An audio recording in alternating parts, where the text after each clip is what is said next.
Hey, Shalom, Kwame Ashala.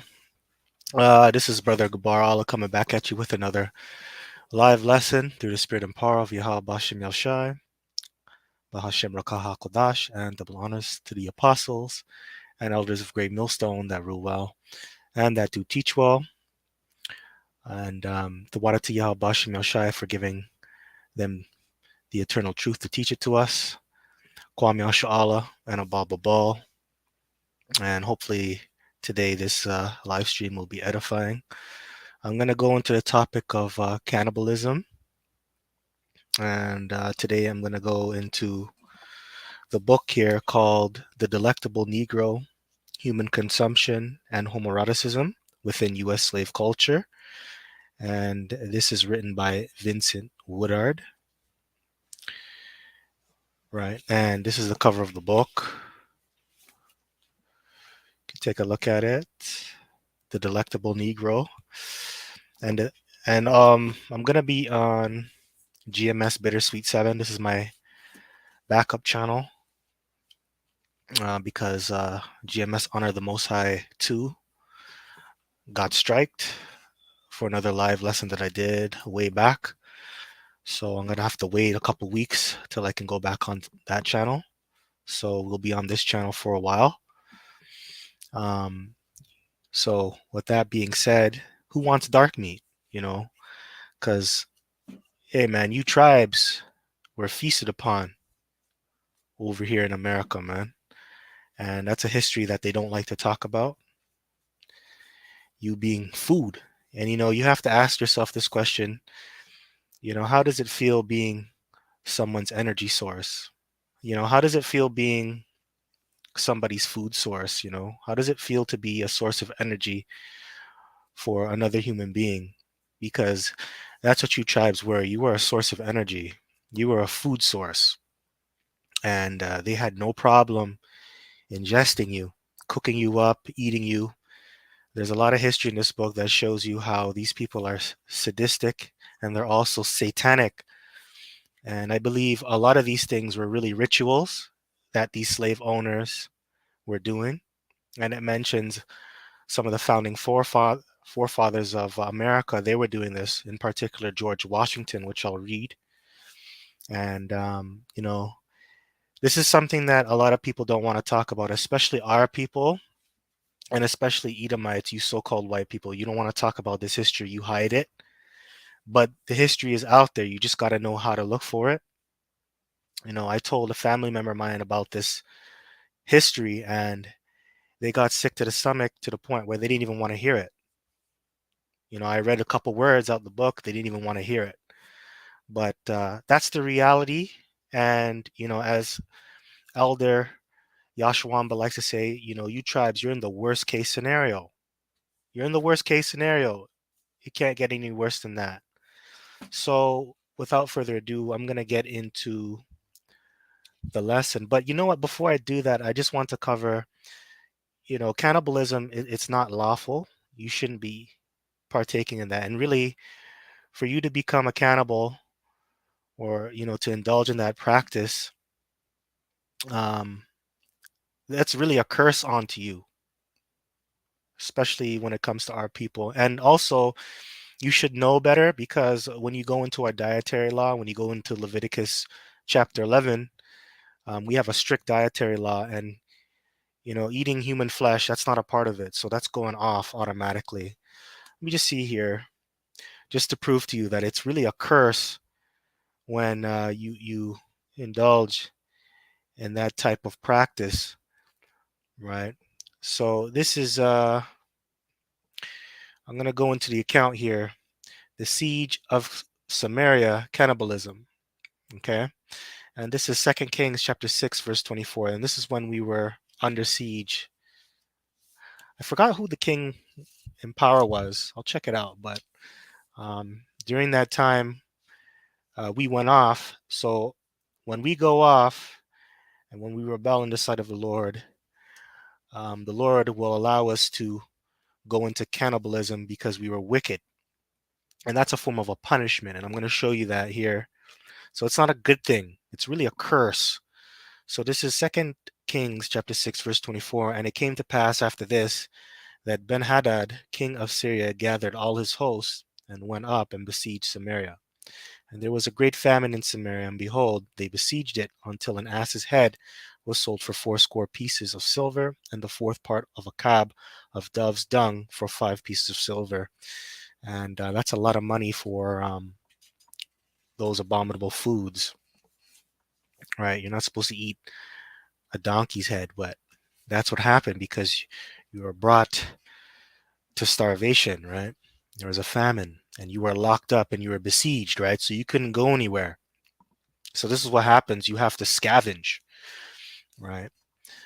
So, and that's what's coming to America too. Cannibalism is coming back, and you're seeing prices go up. A lot of foods that are in the grocery stores, they're no longer really supplied like how they used to be supplied. They're not really supplied in abundance like how they once were. Before the pandemic, right? So you're seeing prices going up.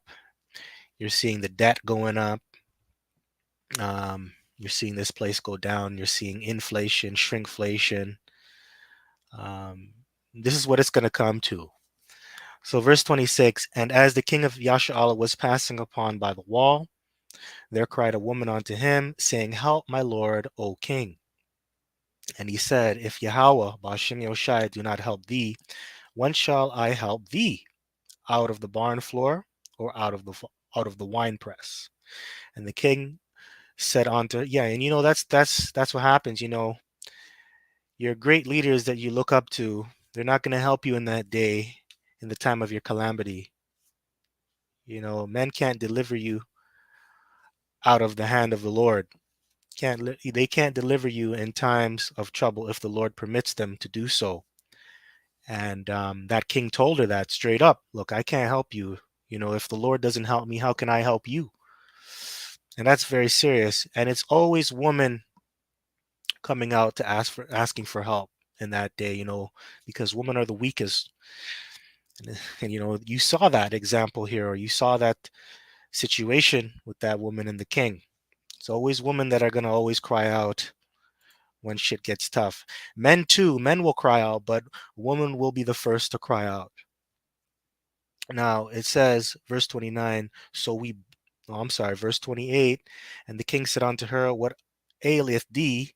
And she answered, This woman said unto me, Give thy son that we may eat him today, and we will eat my son tomorrow. So we boiled my son and did eat him. And I said unto her on the next day, Give thy son that we may eat him. And she hath hid her son. So they made an agreement, okay, today we're going to eat my son. Next day we're going to eat yours. And then the woman that made the agreement, she backed out of it and she hid her son. But that's how crazy that is, man. And that's a curse for you to eat the fruit of your own loins. And that's cannibalism. And that's how desperate that woman was, to suffice her hunger. That's how desperate she was. Verse 30. And it came to pass when the king heard the words of the woman that he rent his clothes and he passed by upon the wall. And the people looked, and behold, he had sackcloth within upon his flesh. That's right. So, when the king heard this, he's like, yo, that's fucking terrible. And then he had to put sackcloth on. So that's showing that you're going to be mourning and that you're going to be humble in the sight of the Lord when you wear sackcloth. You're going to pray to him. You're not going to come all high and mighty. You're going to put on rags, to show that you're humble. And the king knew that that's not a good thing. That means that they're cursed, and that means that the Lord is against them. When you start seeing your own people do that, start eating each other, right? When you see people starting to eat each other, that's not a good thing. That means society is pretty much on its way out. And yes, society is going to collapse. That's not good when you start seeing, yeah, man, that's not good. When you start seeing people eating each other, that's when that society is on its way out. It's not good, not good. And the king, he knew that. So what did he have to do? He had to humble himself and he had to pray, man, because he was going off and the people were going off. So it says, then he said, power, do so and more also to me, if the head of Elisha, the son of Shaphat, shall stand on him this day. All right, so that's the point that I wanted. This is not a good thing. This is a curse. So let's go into Deuteronomy chapter 28, verse 53, because this is the curses. And it goes into cannibalism, all right? And this is what befell that king. And this is what's going to befell our people in the near future in Babylon the Great, which is America today. So this is Deuteronomy chapter 28, verse 52. And he shall besiege thee in all thy gates until thy high and fenced walls come down, wherein thou trustest throughout all thy land. And he shall besiege thee in all thy gates throughout all thy land, which Yahweh Ba'ashem Yahushai thy power hath given thee. And thou shalt eat the fruit of thy own body, the flesh of thy sons and of thy daughters, which Yahweh Ba'ashem Yahushai thy power hath given thee, in the siege and in the straitness wherewith thine enemies shall distress thee. So that the man that is tender among you and very delicate, his eye shall be evil toward his brother, and toward the wife of his bosom, and toward the remnant of his children, which he shall leave. That's right. Okay. Deadbeat dads, bad dads, wicked men, wicked fathers, right? So that he will not give to any of them of the flesh of his children, whom he shall eat, because he hath nothing left him in the siege and in the straitness wherewith thine enemies shall distress thee in all thy gates. And also, too, that's going to play out. A lot of men are going to eat their children and resort to cannibalism as well, resorting to eating their brothers, their sisters, their children, their wives, right? Now it says here, the tender and delicate woman among you, which would not adventure to set the sole of her foot upon the ground for delicateness and tenderness, her eye shall be evil toward her, the husband of her bosom, and toward her son, and toward her daughter, and toward her young one that cometh out from between her feet. So that means the child that she gives birth to, and toward her children which she shall bear, for she shall eat them for want of all things secretly in the siege and straitness wherewith thine enemy shall distress thee in thy gates. Right? So there's the point, man. That shows you that cannibalism is not good. It's really a curse, and really you shouldn't partake in those things. And one, we have a very strict dietary law that we have to follow, and human flesh is not in our diet. So you're going off when you eat human flesh, and that's really a form of a curse when you have to do that, especially. So this is Leviticus chapter 26, verse 28. No, actually, yeah, start at verse 28. Then I will walk contrary unto you also in fury, and even I will chastise you 7 times for your sins. So you're going to receive double, pretty much completion, because 7 times means completion, right? Wow, it's dangerous, man. And ye shall eat the flesh of your sons, and the flesh of your daughters shall ye eat. And I will destroy your high places, and cut down your images, and cast your carcasses upon the carcasses of your idols, and my soul shall abhor you. And this applies to our people. But in general, I just want to bring this home. Being a cannibal, that's very barbaric, and that's very low. You shouldn't want to practice that. And in this book, they practiced that over here, and they had no problem eating you tribes, man, especially you Negroes, man. They were very fascinated with you Negroes, especially you Israelite men, you Negro men. They love to eat you. They love that dark meat. And it was a social thing. And that's what this book goes into. And it was very homoerotic. It was to the point where it was kind of like homosexual to the point. Well, it was. It's like they viewed you as a woman too. That's how twisted these Edomites are. That's how they think, especially the Edomite man, the so-called white man. That's how he thinks. It's very like deep. and very sick. So it says, actually, let me move on. Let's see if I got another one. Yeah, and that's a dietary law. When you go into it, it shows you what we're supposed to eat, and human flesh is not in here. So the Lord didn't tell us to eat that. All right, so let's go to the book now. Let's go to the book. So I'm gonna start off on the introduction. Let's see what we have here.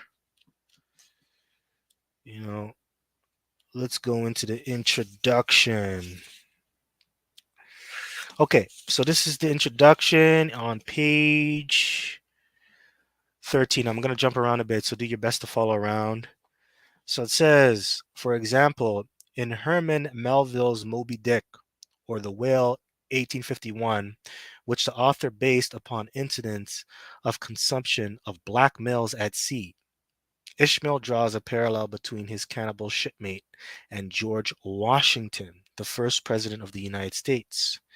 Queequeg says Ishmael about his companion was George Washington cannibalistically developed. It is possible that our beloved slave owning first president and founding father George Washington embodied cannibalistic hungers. This question posed through a fictional character struck at the heart of American founding mythologies, national issues of hunger and taste, genteel posturing, and ideas of pure white paternity. For African Americans, this question was much more personal and poignant. Most slave narratives contain overt or covert references to flesh eating. Okay. And the thing is, man, like, there's so much things that have been done, so much atrocities that have been committed. It's you can't even really speak about it because a lot of slaves they couldn't talk about it. So there's a lot of things that happen that we don't even know about. A lot of sick shit. And this is why this devil has to pay, man. And this is why we call you the devil. You are the devil. And a lot of you so-called white people, you really look like demons, man. You really look like demons from the spiritual realm. A lot of you do, and there's accounts that a lot of a lot of you Israelites that were taken as slaves, when you saw the so-called white man, you called them evil spirits. And that's just not you so-called Negroes that were on the west coast of Africa. That's different nations, man. When they first encountered you Edomites, they really thought you were evil spirits, the way how you looked. And that's true. A lot of there's accounts where there are evil spirits that look like white people. Right? So you are Satan in the flesh, man. A lot of you Edomites, you are Satan in the flesh. When we look at you, you are demons, man. You are Satan, man, in the flesh. And I'm reading it. This is how you get down. And that's your founding forefather, George Washington, the first president. He was a damn cannibal, yo. A cannibal. Sorry, move this off. Right. So let's go more into it. Let's go more into it. So it says most slave narratives contain overt or covert references to flesh eating. In his narrative of the life of Frederick Douglass, an American slave, 1845, Frederick Douglass described the entire institution of slavery as a towering cannibal being. And also, I just need to point out this book goes into social consumption as well, not just consumption of human flesh, because it's really psychological and it's also physical. Um, and that still happens today. Like our people are still eaten, they're still consumed physically, but it's more so socially. And that happens on a day-to-day basis, and our people are not even aware of it. When you try out for these sports teams, you're being consumed socially. They look at you as like meat. They look at you as like cattle, something to ingest. When you go to the supermarket, when you encounter people and they treat you bad, that's a form of social consumption. It's like the culture here. And that stems very deep when it goes back to slavery. And it goes deeper because it's really the curses. And I just read you some of the curses in Deuteronomy, the 28th chapter, on how you will be cannibals for our people. But also the curses go in, you'll receive every plague. and every vile thing that will happen to you when you're in the hands of this devil, right? That's a part of the curses. It doesn't say it that way, but it's a part of it. You will experience every terrible thing that the Lord can think of when you go off. And this is a part of it. So you're being consumed, Mr. So-called black man, Mr. So-called Latino man, Mr. So-called Native American man. It goes deep. It goes deep. You're just looked as a piece of meat, man. That's why they called you a side nigger, or a side piece for these people out here, especially for the Edomite woman. She looks at you like that too. So, anyways, let me move on. This is going to be more of reading. I'll get precepts along the way, but I'm going to be reading a lot. So, bear with me. All right. It says, there stood, glaring frightfully upon us its robes, already crimson with blood of millions, and even now feasting itself greedily upon our flesh. Most of what Douglas knew and felt, though, about this institutionalized cannibalism remains unspeakable and undocumented. I wish, he says, I wish I could commit to paper the feelings with which I beheld it. In part, the subject of cannibalism has been unspeakable for black men because of the homoerotic implications of such experiences.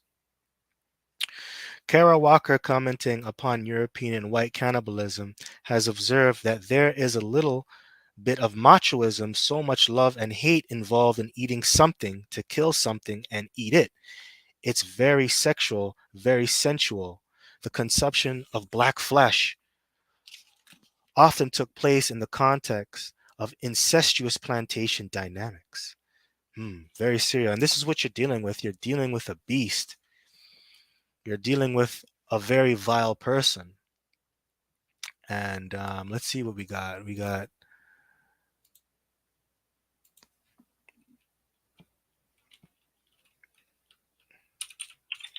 See if I can find a preset.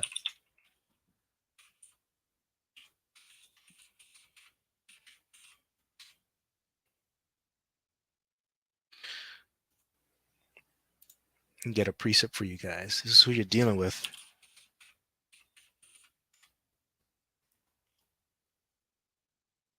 Okay. And these devils, they can't help it, man. They were born like this. They were born to think that way and do these type of things. Now let's get a precept. Let me show the screen. Psalms chapter 58, verse 3. The wicked are estranged from the womb. They go astray as soon as they be born, speaking lies. Now, what does the word estranged mean? Sorry.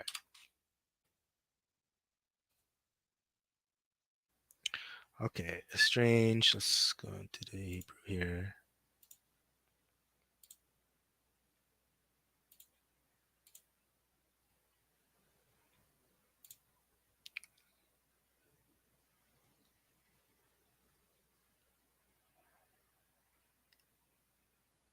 To be a stranger, primitive root to turn aside, especially for lodging, hence to be a foreigner, strange, profane, especially to commit adultery, and profane really outside of the temple. So pretty much backwards, man. Fanner, go away, you know.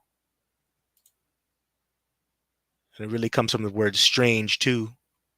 Really to alienate, unfamiliar, not belonging to the place, inhospitable, estranged, separated, inhospitable. Wow, strange.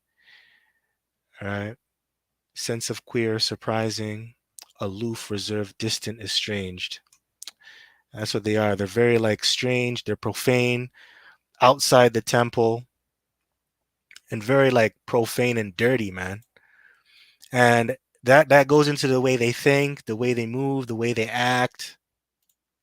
And that's these devils. You're dealing with them, and they're like this from when they're born, man. So even when they're young, they're strange and they're wicked. You know, they go astray as soon as they be born, speaking lies, and they lie, man. They lie and tell you that their history is good and benevolent, but we just, they like to tell you in school that the founding fathers were great men. They're great men, but that's all freaking lies, man. That's all freaking lies. They're a bunch of liars, and they lie in their history books, and they try to tell you that they're benevolent people living good, but they're really evil and they're really devils, man. And you shouldn't like these people, man. You shouldn't like these people. You shouldn't like these people. Now it says, verse 4, their poison is like the poison of a serpent. They are like the deaf adder that stoppeth her ear. And you know, they have poison, and that comes with their philosophies that they bring forth, right? Doesn't matter, man. You can't tell them nothing. You know, you try to tell them righteousness, you tell them that they're wrong, goes out through one ear and out the other. They don't give a shit. Which will not hearken to the voice of charming, never so wisely. Break their teeth, O power in their mouth. Break out the great teeth of the young lions, O Yahweh. You know, and their teeth represents their army, their strength, their weapons. And you know, it took a military to take this place down. It took a military, it took fighting, it took weapons of war to take you Israelites down, man. And a part of that warfare is their actual teeth, man. They actually consumed you with their own physical teeth. Think about it. Because I'm reading it, man. You know, this was really to consume you and to break you down and psychologically and also physically, right? You know, these people thought of every way to belittle you and degrade you, you tribes. But it says, break their teeth, O power in their mouth. Break out the great teeth of the young lions, O Yahweh. That's right. And the Lord, He's going to break out their teeth.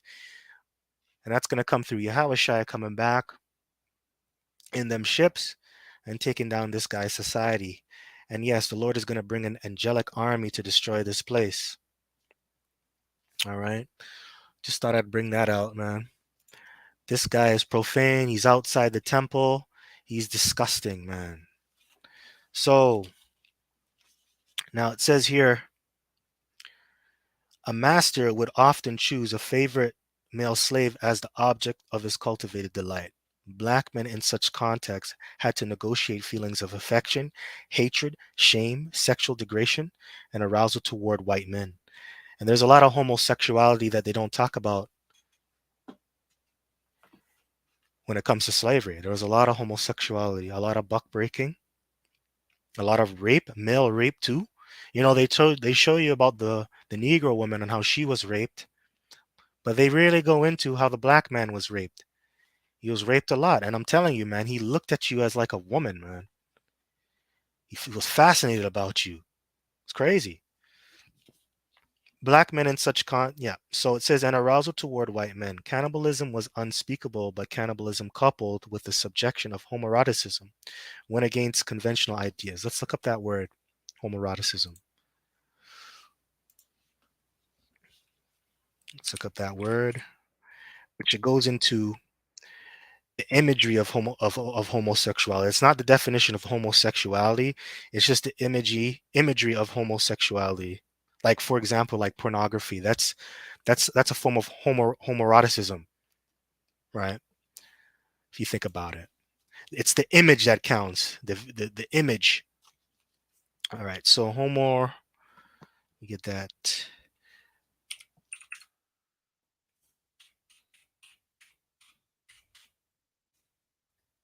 Homoerotic.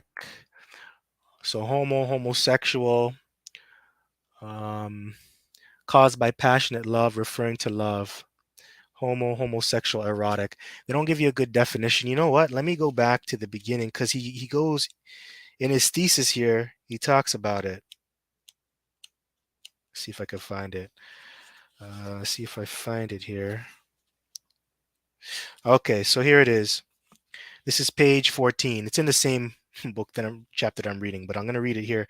Linking homoeroticism to cannibalism.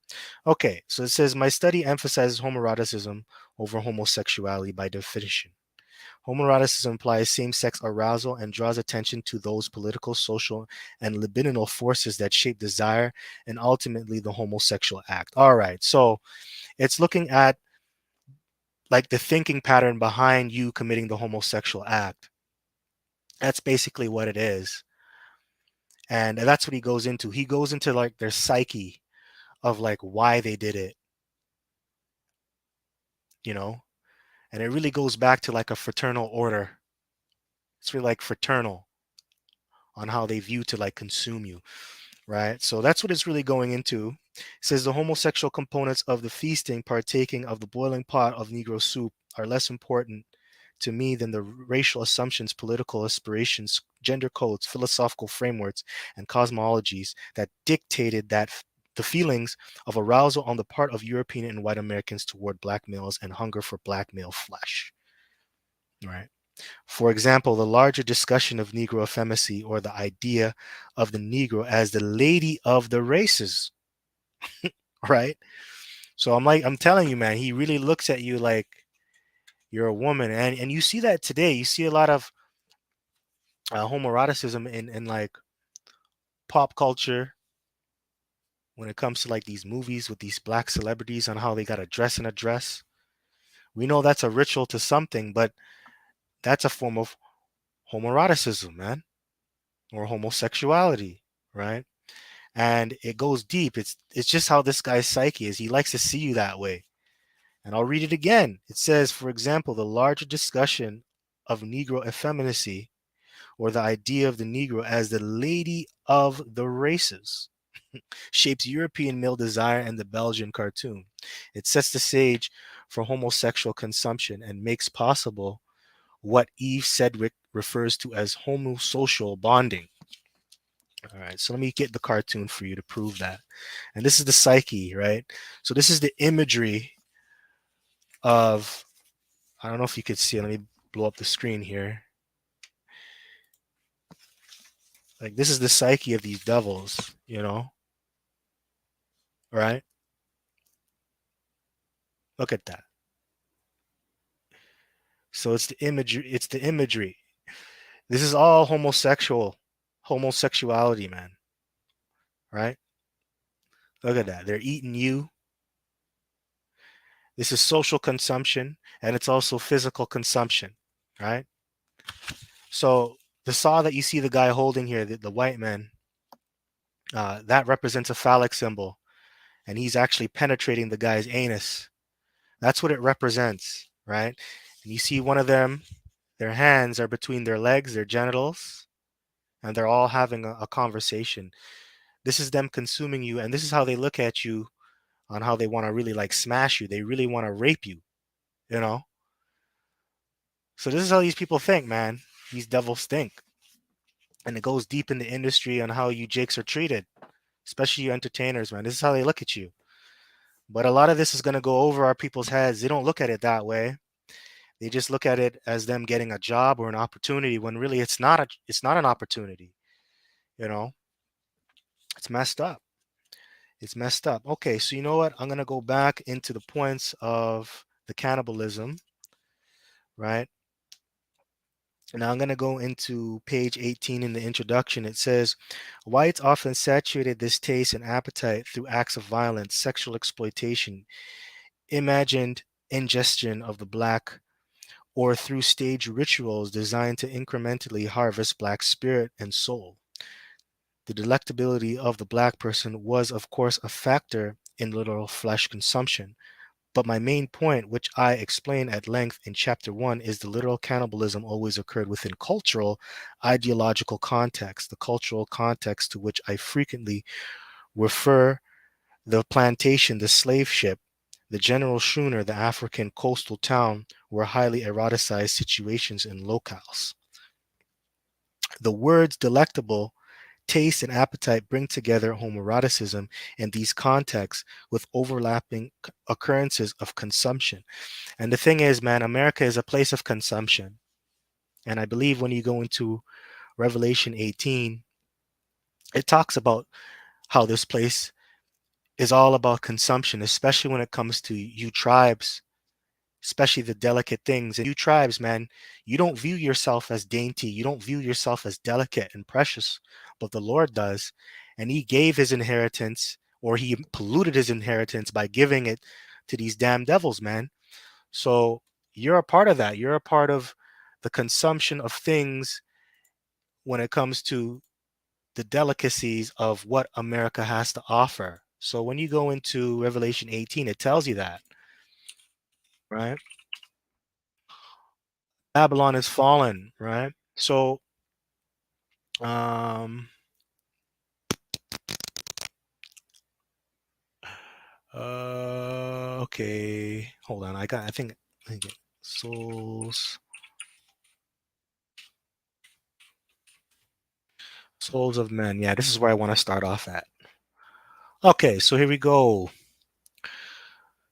Revelation chapter 18, verse 10, standing afar off for the fear of her torment, saying, Alas, alas, that great city Babylon, that mighty city, for in 1 hour is thy judgment come, and the merchants of the earth shall weep and mourn over her.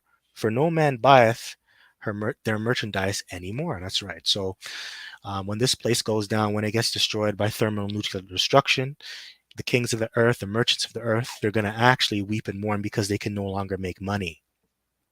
And guess what? You tribes, when you you're a commodity over here.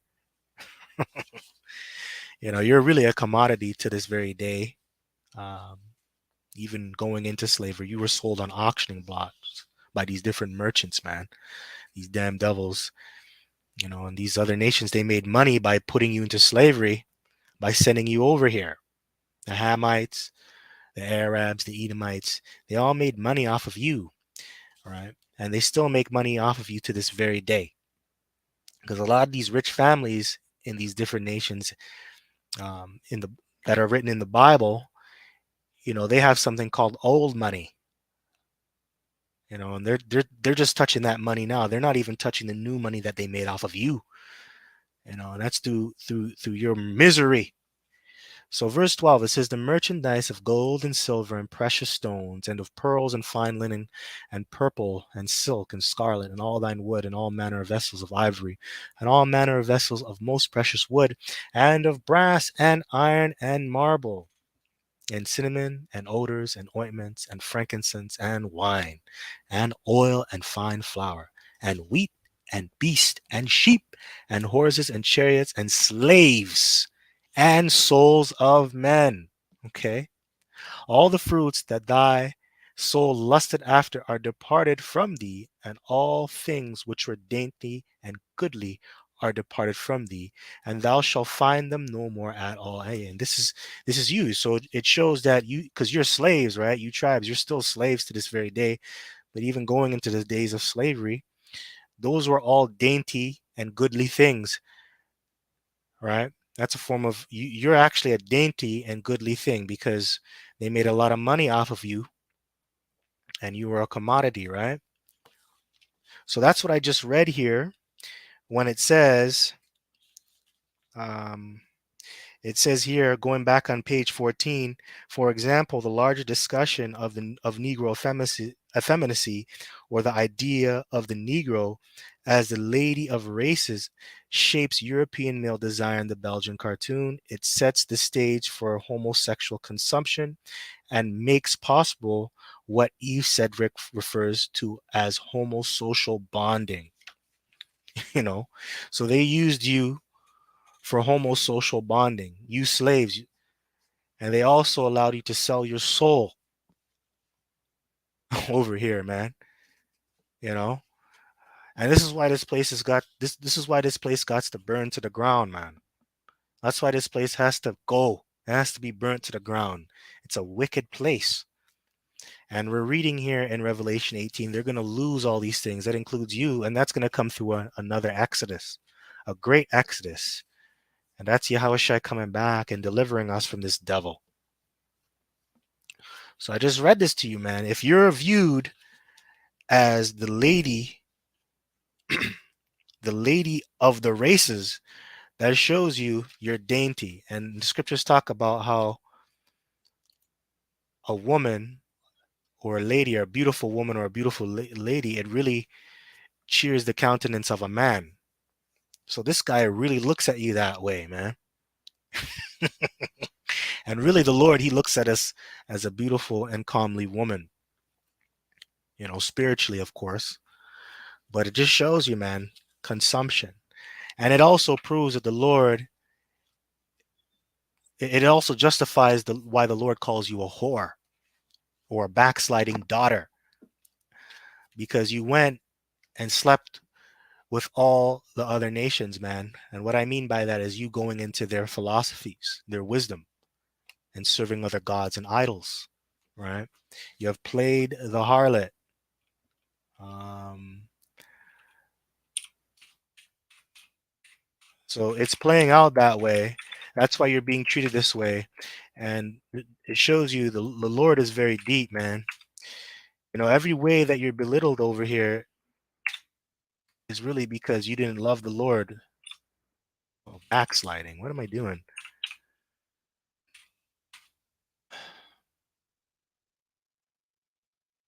Hmm.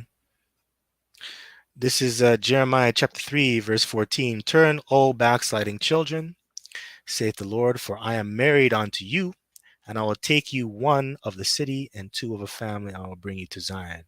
And I'll give you pastors according to mine heart, which shall feed you with knowledge and understanding. So the point here I just want to bring out is that the Lord is married unto you. Now, that means you're really a woman, you know, in the sight of the Lord as well. Hold on.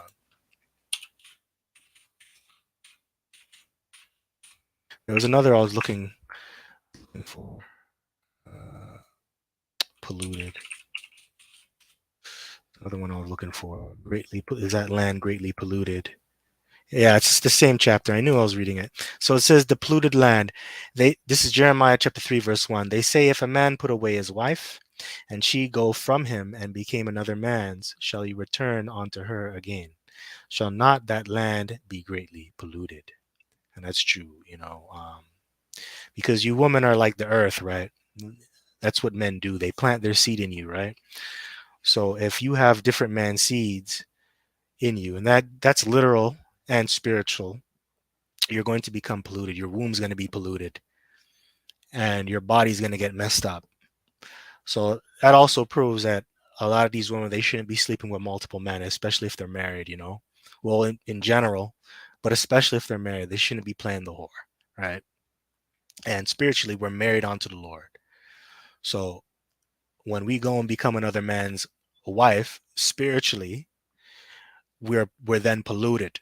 Okay, so it says, but thou hast played the harlot with many lovers, yet returned again to me, saith Yahweh. And we played the harlot. We were a whore, a dirty whore. So this plays out in your actual slavery. This is why you're given unto this devil, and he treats you the way you're treated. And I just read it to you, man. He views you as a lady, the lady of races, Mr. So-called black man. So what does this got to, what does this tell you? What does this tell you? This is deep, man. The Lord the Lord had to humiliate you this way. The Lord had to humiliate you that way, man. All right, so let's move on. Let's go back into the reading. Thought I'd bring that. There's other precepts that you can bring out too. All right, so this guy is a homosexual and a freak, and he turned you into a homosexual over here.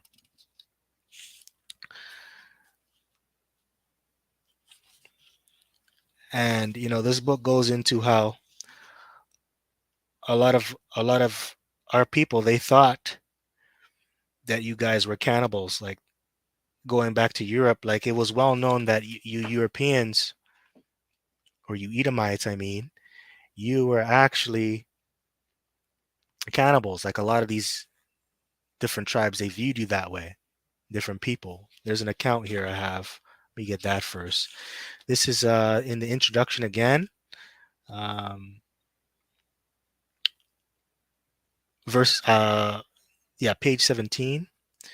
And the reason why I'm bringing this out is because a lot of these Edomites, they like to change the narrative and say that you tribes are cannibals, which there are accounts that you guys were cannibals because you have the Aztecs, you know, and the Mesoamerican people. You did practice cannibalism when you were going off in your wickedness, and they like to call you a savage, right?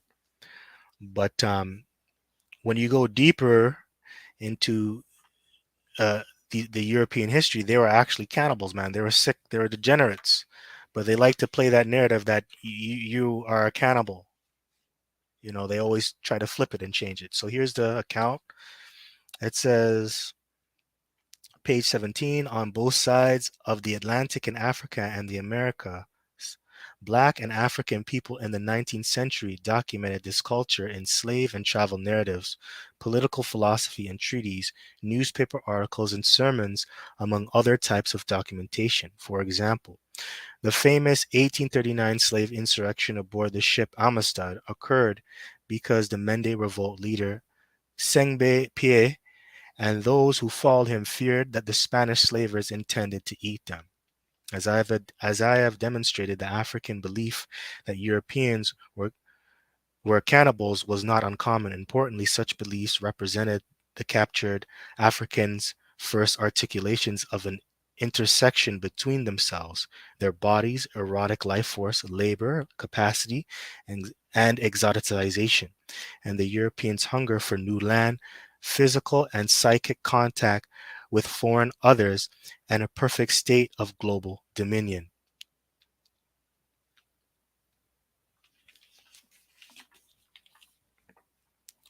Right? So there you go, man.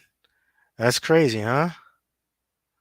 That's crazy. So this is what they believed of you because of what they experienced and what they saw, and this is just some history on that. You know, a lot of people that encountered you, especially our people, they didn't think you were good, and rightfully so. You know, they got bad vibes off of you, and they thought that you were there to eat us. So really, you are the real cannibal when you think about it, and that's how these other nations feel. It's not just the Mende tribe here, which were probably most likely Jakes because it said Amistad, you know, and that's an actual movie, right? But other people have experienced that with you. The people of the Polynesians over there, or those islanders, um, what's it called, from Papua New Guinea. When they first met you, they thought you were cannibals. You know, they thought you were evil spirits. You know that because of how you looked, right? And that's that mark of Cain, right? The curse of leprosy. All right. So, anyways, let's go into. I already read that on page 18. So let's move on. And then I'm going to get some precepts. The Lord is a serious power, man. The Lord's not playing. When he said you were going to get judged, he didn't play. Right? He didn't play. Not playing with you tribes, man. The Lord is angry to this very day. Let's get a precept. The Lord is with angry at the wicked every day. And that includes our people, the 2/3 that don't want to change. You're lucky you have Yahweh Shai bail you out, man. This is Psalms chapter 7 and 11. The Most High power judges the righteous, and the Most High is angry with the wicked every day. That's right. And he is angry with the wicked. That applies to the wicked as well. Esau, Edom, the other nations too. But first and foremost, our people, right? Because we were given the law, statutes, and commandments. And when we break them, that causes us to sin. And when you sin, you're basically wicked, right? Especially when you willfully do it, you're wicked, right? So the Lord is angry with the wicked every day, and that includes our people. And a part of his anger is bringing us over here and going through all these atrocities. So the reason why you went through these atrocities is so you can come back to the Lord and give a confession, right? And come back to your nationality, the truth, right? So I just thought I'd bring that precept out. All right, so let's go to page 30, and this is Cannibalism in Transatlantic Context. It says Europeans and white Americans habitually applied to African persons and cultural practices generic theories of social ineptitude and cannibalistic hunger. For example, in 1839, American media proliferated with images of the Mende persons who had taken over the slave ship Amistad. A number of the Mende men had pointy, filed teeth and emerged from the slave ship onto American shores wearing no clothing. According to Patricia A. Turner, white Americans equated the African men's pointed teeth and their nakedness with cannibalism. This was an appalling and disturbing lack of modesty as far as white Americans were concerned. In their minds, it made sense that people who were ambient I'm sorry, ambivalent about clothing would be the kind to eat human flesh. The Mende, though, had their own ideas about Europeans as cannibals. It was the fear of cannibalistic Europeans that inspired the Mende men to revolt, seize the slave ship, and attempt to sail the vessels back to Sierra Leone. Now, okay, this is all propaganda, right? And this is what they do. This is demonization to paint an image in the American people's mind, especially in white Americans. They just showed you this. Now, if you're a slave coming off of a slave ship, you're obviously not going to have good clothes. You're obviously going to be malnourished. Your teeth are going to be filed down. Okay. When you go into the living conditions on a slave ship, it wasn't good. So obviously you're going to have raggedy ass clothes. So this is all a part that propaganda machine that Isa Edom likes to push out there, that he likes to create. And that still happens today. He has a lot of propaganda out here. Demonize you tribes into making you look like a savage. So this happened back then and it still happens now. Right. So let me go get a precept because that's in Revelation, the 20th chapter, because this guy was really set up to deceive, and it's through propaganda, it's through social media. That's how he does it the most, through icons, images. Revelation 20. Actually, I'll start from the top. So it says, Satan bound, and I saw an angel come down from heaven having the key of the bottomless pit and a great chain in his hand. That angel really represents Yahushua. Okay. Represents Yahushua. That great authority, that great chain. Right. Oh, I went back. We go back here. And he laid hold on the dragon, that old serpent, which that old dragon, that old serpent is really Cain, Esau, or really that old serpent from the garden. And the pagan Roman Empire, you pagan Roman Edomites, man. When you go into the history as well, it really represents you, which is the devil and Satan, and bound him 1,000 years. That's right. So we put you away, took you down during the Byzantine Empire, and that lasted 1,000 years. And the Byzantine Empire is also coined as um, the Dark Ages, or the so-called medieval times, right? And where we were ruling over you. It says 1,000 years, okay? So we had you in subjection. Verse 3, and cast him into the bottomless pit and shut him up and set a seal upon him. And that bottomless pit represents Europe, okay? That bottomless pit, Europe, or Great Britain as well. That's a part of Europe, okay? And cast him into the bottomless pit and shut him up and set a seal upon him, that he should deceive the nations no more, till the 1,000 years should be fulfilled, and after that he must be loosed a little season. That's right. Okay, so he had to be shut up for 1,000 years so he wouldn't deceive the nations. Okay, set up his propaganda. When you go back, yeah, set up propaganda, lying, stealing, pillaging, taking people's resources, taking them down, because that's what the Romans were doing. That's what Alexander the Great did. He was really trying to conquer the whole world, and he did a lot of wicked things, man. When you go into the Maccabees, Alexander the Great, Alexander and his four generals, and after he died, his four generals took over, and then after that, evil started to multiply with these devils, and the Lord took them down, man, for a period of time, locked them away in a dungeon, the bottomless pit, for 1,000 years. Verse 4, and I saw thrones, and they sat upon them, and judgment was given unto them. And I saw the souls of them that were beheaded for the witness of Hamashiach Yahushai, for the word of the Most High, and which had not worshipped the beast, neither his image, neither had received his mark upon their foreheads or in their heads. And they lived and reigned with Yahushai 1,000 years. I really just want to get to the point, and I'm going to go to verse 7 here. And when the 1,000 years are expired, Satan shall be loosed out of his prison. All right. So this is going into the Renaissance period. This guy coming in and taking over. Okay. He's out of, so now he's coming into power. and he's going to dominate the whole world.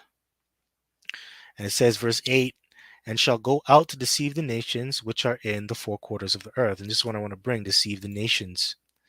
And, the Western world, he took over the Western world. And through that, he took over and deceived the other nations in the Middle East as well, especially with their military. He came in and he conquered, he did a conquest, he took over different parts of India, the Middle East, um, and he deceived them. He brought his Christianity, his Caesar Borgia, his false gods, took you over. Gog and Magog to gather them together to battle, the number of whom is as the sand of the sea. There you go. Okay. So this guy was set up to deceive.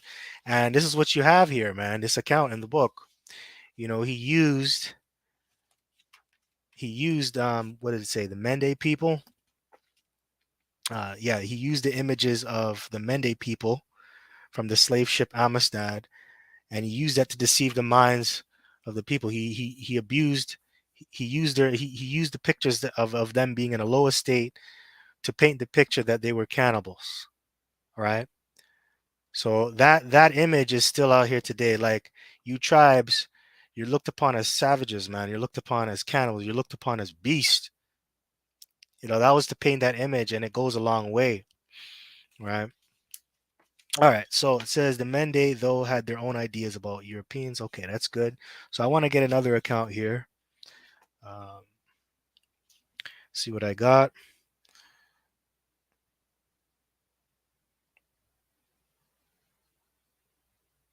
Okay. So it says, for the most part, our scholarly responses to African accusations of cannibalism have failed to penetrate the surface. This is the case even as the accusations against European proliferate, arising from local patterns of thought and belief about cannibalism.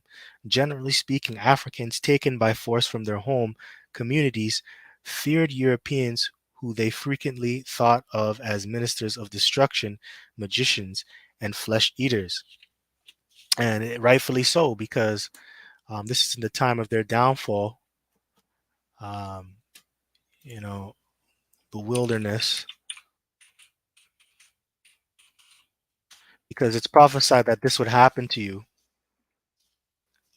And it's true. It's just messed up. But I have to say, let me see if I can find it. And let's see, it's messed up, but it is what it is. Okay, where is it? Where is it?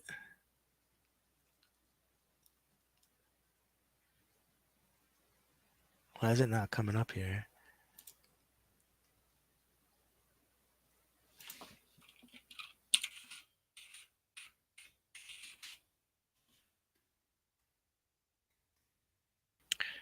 Okay.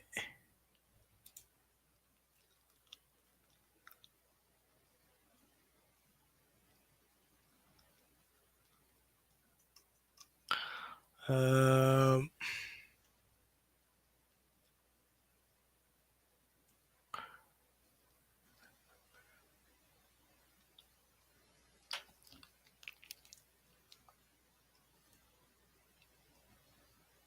Okay, hold on. Let me see if I can find it.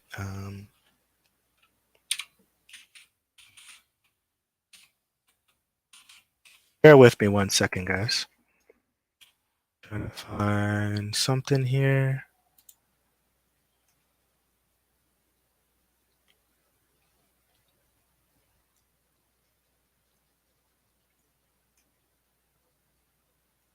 If I can find it, hopefully the spirit brings it back to me. Uh,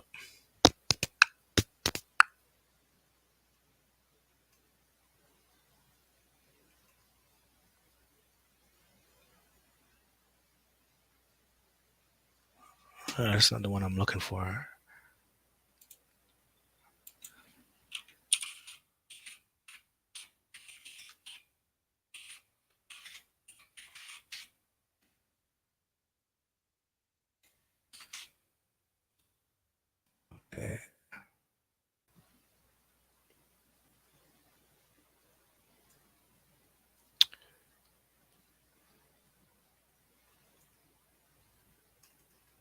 Okay, hold on.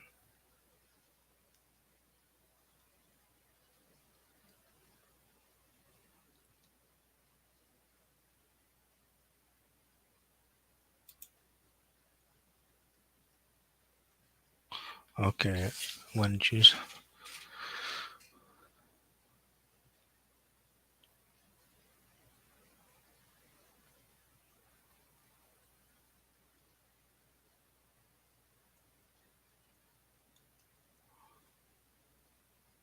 Okay, it'll come back to me. Can't find it right now. Salaki about that. But actually, you know what? Let me get. Says here, you guys are because it says here, whom they frequently thought of as ministers of destruction, magicians, and flesh eaters. And yeah, you know, because you're the son of the wicked. When you go back and when you go into scriptures, Job 9:24, the earth is given into the hand of the wicked. They were set up to take you over, you know. But that's just another account of slavery and, well, of you being taken into slavery when you encountered them. This is what they thought of you, you know, our people. All right, so let me move on to another point here because I really wanted to go into the account of this guy.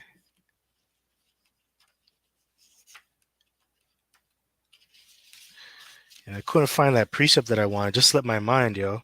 But anyway, whatever. So it says, chapter 2. This is going into sex, honor, and human consumption. And this is Lil Born Lewis, a Kentucky slave over. This is what happened. He murdered a bunch of, he murdered a slave named George. So it says here, um, George provoked, this is the slave, George. George provoked his master's penchant for punishment by frequently running away in addition to disobeying, sent to the spring one day to collect water into an elegant pitcher.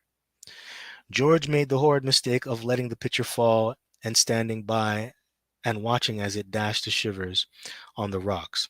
As punishment for George's transgression, his master bound him to a wooden plank, and in the manner of a butcher, quartered him with an axe, and cooked his served body parts and pieces of flesh over a billowing fire. So, this slave, because he was running away a lot, plus he broke the water pitcher that he was sent to go give to his master. He broke it. This guy decided to quarter him up into pieces, right? So he butchered him, and then he pretty much roasted his flesh over a fire. In preparation for this ritualized punishment, Lewis gathered all of the slaves on the plantation into the most roomy Negro house, bolted the door, and told those assembled that the design of this meeting was to teach them to remain at home and obey his orders. The ritual begins with George's younger brother helping the master bind the slave to a wooden bench. And the thing is, they got your own relatives to do it. Because the master himself, he ain't gonna get his hands dirty. So you know what? He's gonna tie you down. He ain't gonna tie you down. He's gonna get your brother to tie you down. So that's very horrific for you to be tied down by your own family member and you as a family member, you know, preparing your own family member to be put to death. So that's very horrific. That's very like frightening. You know, it's very frightening. Very frightening. I can't begin to imagine what this guy experienced, you know, both of them. So the ritual begins with George's younger brother helping the master bind the slave to a wooden bench. And this is all just to teach him a lesson or to send a message, you know, and to teach him a lesson on what happens when you disobey me. And this is brutal, man. George was called up and by the assistance of his younger brother laid on a broad bench or block. The master then cut off his ankles with a broad axe. In vain, the unhappy victim screamed. Not a hand among so many dared to interfere, having cast the feet into the fire. He lectured the Negroes at some length. He then proceeded to cut off his limbs below the knees. So the man cut off his ankles. Then he started to lecture and say, "This is what happens. This is what happens." Everybody's like terrified, and the man's screaming in agony, you know? And that shows you the tender mercies of the wicked are cruel, man. Okay, as a matter of fact, let me get that precept. This guy was cruel. This guy, you guys experienced cruel and unusual punishments from these devils, man. And that's a part of the curses. He's going to send you among a nation with a fierce countenance, man. So this is a hypocritical nation. So it says Proverbs chapter 12, verse 10, a righteous man regardeth the life of his beast, but the tender mercies of the wicked are cruel. Okay, so the righteous man, he loves his beast, which you're supposed to treat them with respect according to the law. And there's ways to kill an animal. But the tender mercies of the wicked are cruel. And the reason why the tender mercies of the wicked are cruel, because he's corrupt. The corruption of power. And plus he's not ruling with the laws. So the way that he sees mercy, which is really being cruel, that in a way that which comes through a way of torture. He finds that very cruel, and this is because he doesn't know how to rule, and he's not given the laws, and through corruption, he just becomes more wicked and he becomes more cruel. And he finds that this is a good way, and this is all a form of mercy, onto this guy. This is a form of mercy, him being cruel to send a message that way. You know, and it just shows you, man. You tribes, you didn't come over here to have a good time. This was a cruel lord that was over you. See if I can find something.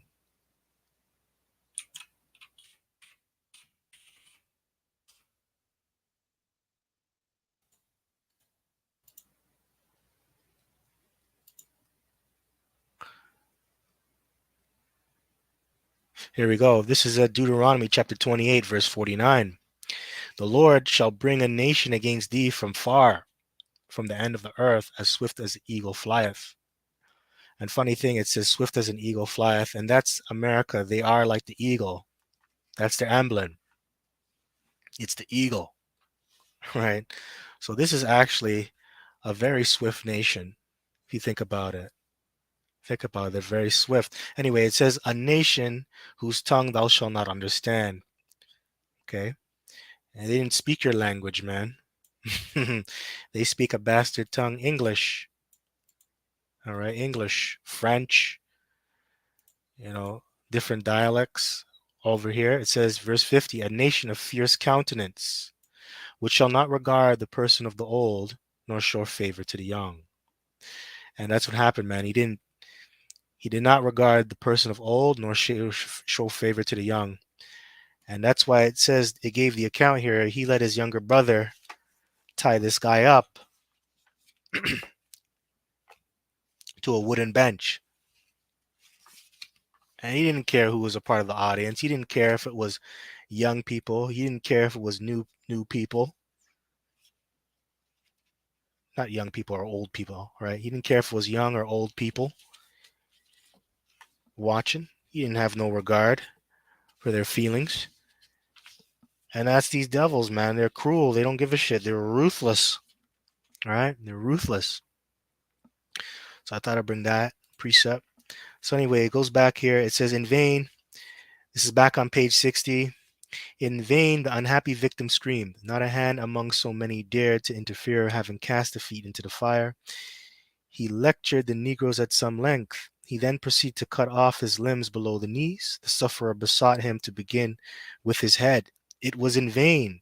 The master went on thus until trunk, arms, and head were all in the fire. So the man just quartered him up, chopped his head off, and threw it in the fire, still protracting the intervals with lectures and threatenings of the like punishment. In case of any of them were disobedient or ran away or disclosed the tragedy, they were compelled to witness in order to consume the bones. The fire was briskly stirred until midnight. So he threatened them to do that to them if they told anyone about this. And back then, especially during the antebellum times, and that really just means before the war, before the Civil War, the American Civil War. That's what antebellum means. During that time, and even before that, when they had you in slavery, um, cannibalism was actually seen as real taboo.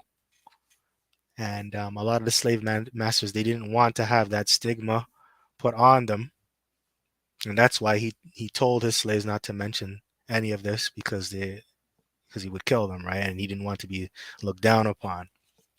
All right. So it says here, sometime in the early morning. So that's why I said earlier in the beginning, man, a lot of these atrocities that happen to our people, you don't even know. You don't even know about it. A lot of things are swept under the rug. A lot of things are not written.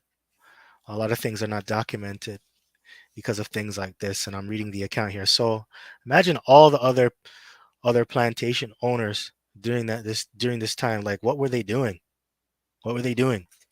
It's crazy. So sometime in the early morning, an earthquake materialized and shook the slave shack, crumbling the walls and extinguishing the fire. This act brought an abrupt halt to the master's activities, and the Negroes were allowed to disperse with charges to keep the secret under the penalty of like punishment. Later that evening, Lewis's wife inquires into her husband's activities. When his wife asked the cause of the dreadful screams she had heard, he said that he had never enjoyed himself so well at all. What? So let me read that again. So wait a minute. He said that he had never enjoyed himself so well at a ball. Okay? So him chopping that guy up into pieces and lecturing those slaves, it was something compared to as him being at a dance ball, okay, or a ball, which is like a dance, a time where you're out partying, drinking, eating hors d'oeuvres, mingling with people, being social, right? So this is how he felt. This is how he felt, man. This is a sick savage, disgusting. As he had enjoyed himself that evening, Lewis's response to his wife as disturbing and encourageous as it is puts this entire scenario into context. Contrasted against the plantation mistress and the domestic sphere, we see more clearly George's erotic significance to his master and the clandestine pleasure taking that the white man's associates with his slaves. Hmm. Wow. The metaphor of the ball is significant insofar as one goes to a ball with someone. Lewis would, under normal circumstances, attend a ball with his wife, dancing with her, holding her close, smelling and touching her body. Instead, we have George as the unwilling feminized partner and conjugal mate. It is George whom the master touches, smells, violently lavishes with attention and care, and ingests with the same relish that he would whores devour fine music or cocktails served at an open bar at a ball. George and his ritualized punishment reify and ennoble Lewis's white male identity. Powerful feelings of satiation, leisurely comfort, and pleasure accompany Lewis's cannibalization of George. Some sick shit. These devils are sick, man. That's why I told you the wicked is estranged from the womb. This is a profane thing that this guy did. Very profane and inhumane. And you don't do this to a slave, especially.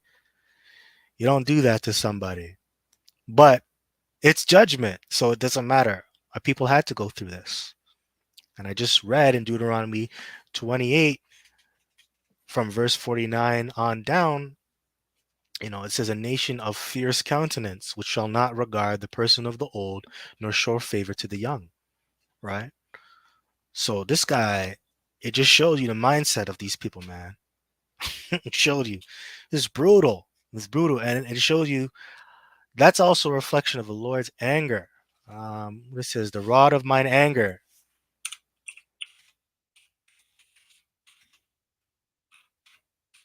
Modern day Assyrian is a so-called white man.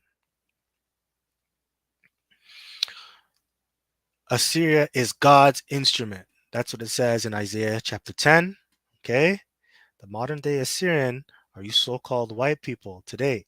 And that comes in the forward of your leaders and your slave masters. And they're really the Lord's rod of correction and punishment. Okay? And that's what happens when we rebel. The Lord, He sets up these other nations to come against us. And when they come up against us, it's not good. So it's a reflection of the Lord's anger. All right?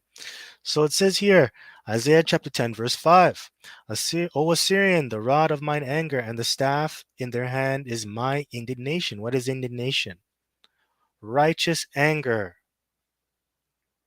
So in a way, indirect, in a way, this is this is a form of righteous anger that the Lord is spewing out on you by putting these devils over you and chopping you up and treating you badly, right? Verse 6, I will send him against an hypocritical nation, and against the people of my wrath will I give him a charge to take the spoil and to take the prey and to tread them down like the mire of the streets. Mire is considered as shit. That's what it means. Mire means shit. Poo, feces. And obviously you were treated like shit.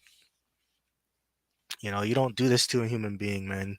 And you tries, man, you're treated like shit. You're treated like shit. Till this very day. Treated like garbage. And you are the prey, man. Because when you read the account of George, man, he tried to run away. He tried to run away from the judgment, right? He tried to run away from his slave master. And you know what? He didn't get away, man.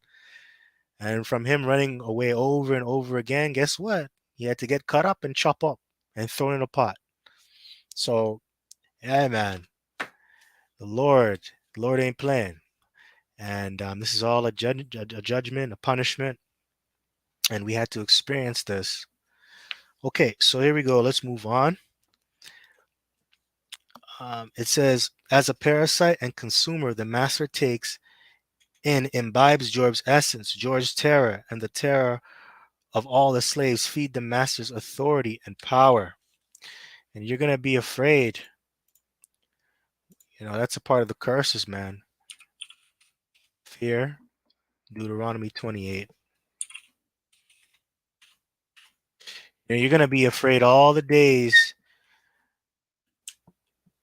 while being in the care of these devils, man. Not bad. Fear. Let's see what we got for fear. Okay, so here we go. Deuteronomy chapter 28, verse 65. This is the curses. This is a curse, man. For you to feel this way, what I just read, that's a curse. That's a curse, man. For you to be in terror like that, that's a curse. Deuteronomy chapter 28, verse 65, which shows you're not free. If you're in fear and you're experiencing terror all the time, you ain't free. And among these nations shalt thou find no ease, neither shall the sole of thy foot have rest. But Yahweh shall give thee there a trembling heart, and falling of eyes, and sorrow of mind. And you know, that's post-traumatic stress that these slaves are experiencing when they witness all of that. PTSD and other psychotic problems, man. You know, if you survived slavery and you came out of it, you had to have mental problems. And it shows you our people, man, they need therapy because there's something called intergenerational trauma. You know, when that just simply means, for example, if you had an ancestor that had like mental problems or any diseases, and they had a child, all those problems that they had, their child is going to inherit. They're going to get those same problems. So a lot of the problems and sicknesses that you got in slavery, it was passed down to your children, right? So intergenerational trauma, you can look it up. And that's why our people are bugged out to this very day. You know, all of our people, man, they have a screw loose. And I noticed the late Kevin Samuels used to say, you know, you people need slavery, especially the so-called black woman. But that's what he would mainly go on. But even you black men, you need therapy. You need therapy, man. And you know what? Your therapy is really the scriptures. You coming back to your nationality and confessing unto Yahweh Bashem Yahushai. But man, the reason why our people are so messed up, we're acting the way we're acting, what it's the curses, obviously, and the Lord punishing us, but it's really through intergenerational trauma. Let me see if I can pull that definition up for you all before I continue. Intergenerational trauma. Intergenerational trauma. Definition. Okay. Pull it up. And hey, and that's the spirit. Hey, look, they show Negroes, man. They show the black woman too. You can't make this shit up, man. And like I said, Kevin Samuels, he said, you women need therapy. And then the thing is, when you tell our people that, they buck up against it. Like that's a fucking problem. You know? Why is it so bad for you to get therapy? Especially spiritual therapy, coming back to this word. Why is that such a problem? So it says, what is intergenerational trauma? Intergenerational trauma is a concept developed to help explain years of generational challenges within families. It is the transmission of sending down to younger generations of the oppressive or traumatic effects of a historical event. Okay. So, for example, if, let's just say, in slavery, because you were malnourished and you weren't fed well, that's going to affect your children. So, when you get out of slavery, what are you going to do? You're gonna overeat and you're gonna become gluttonous. And then when you become gluttonous, that is actually a demon, and that demon turns into an eating disorder. And that's why obesity is so high in the black community, the Hispanic community, and the Native American community, right? That's why you have diabetes, man. And that's through traumatic events, or that's through traumatic effects of a historical event. And that historical event is slavery, man. And you being oppressed. So that's intergenerational trauma. And it does affect families. And that's why you have broken homes. That's why you have a broken mind. That's why you're destroyed, man. It's crazy. And I keep saying crazy because, I don't have any other words to explain how insane this is, man. But that's all written in the scriptures, and it's all judgment by Yahweh Bashem Yahushai. Let me go into the precept. This is Deuteronomy chapter 28, verse 65. And among these nations shalt thou find no ease. It ain't going to be easy. You ain't going to have a good life. It ain't going to be easy. And it's not supposed to be easy because this is the place of your captivity and it's a punishment. Neither shall the sole of thy foot have rest. That's right. Micah 2 and 10. Right? Briefly, right? Briefly paraphrasing that, or just quoting that precept, I mean. But Yahweh shall give thee there a trembling heart and failing of eyes and sorrow of mind. You're going to be sad all the time. And our people are sad, and they do have a trembling heart. Intergenerational trauma. And you're not going to have any rest because this place is so polluted. See if I can pull that up. This place is polluted, man. And it's polluted with our people's blood. And a lot of innocent blood was spilt on this land. Israelite blood, especially, was spilt on this land. And this is an account of that, man, what I read here with George. Micah chapter 2, verse 10. Arise ye and depart, for this is not your rest, because it is polluted. It shall destroy you even with a sore destruction. Okay? That's the precept. And this place is polluted on all levels. It's polluted, man. And this place is set up to really destroy you. So that's why you can't get engulfed with the madness of what Babylon the Great has to offer, which is America today. This place is just really a snare onto you and our people.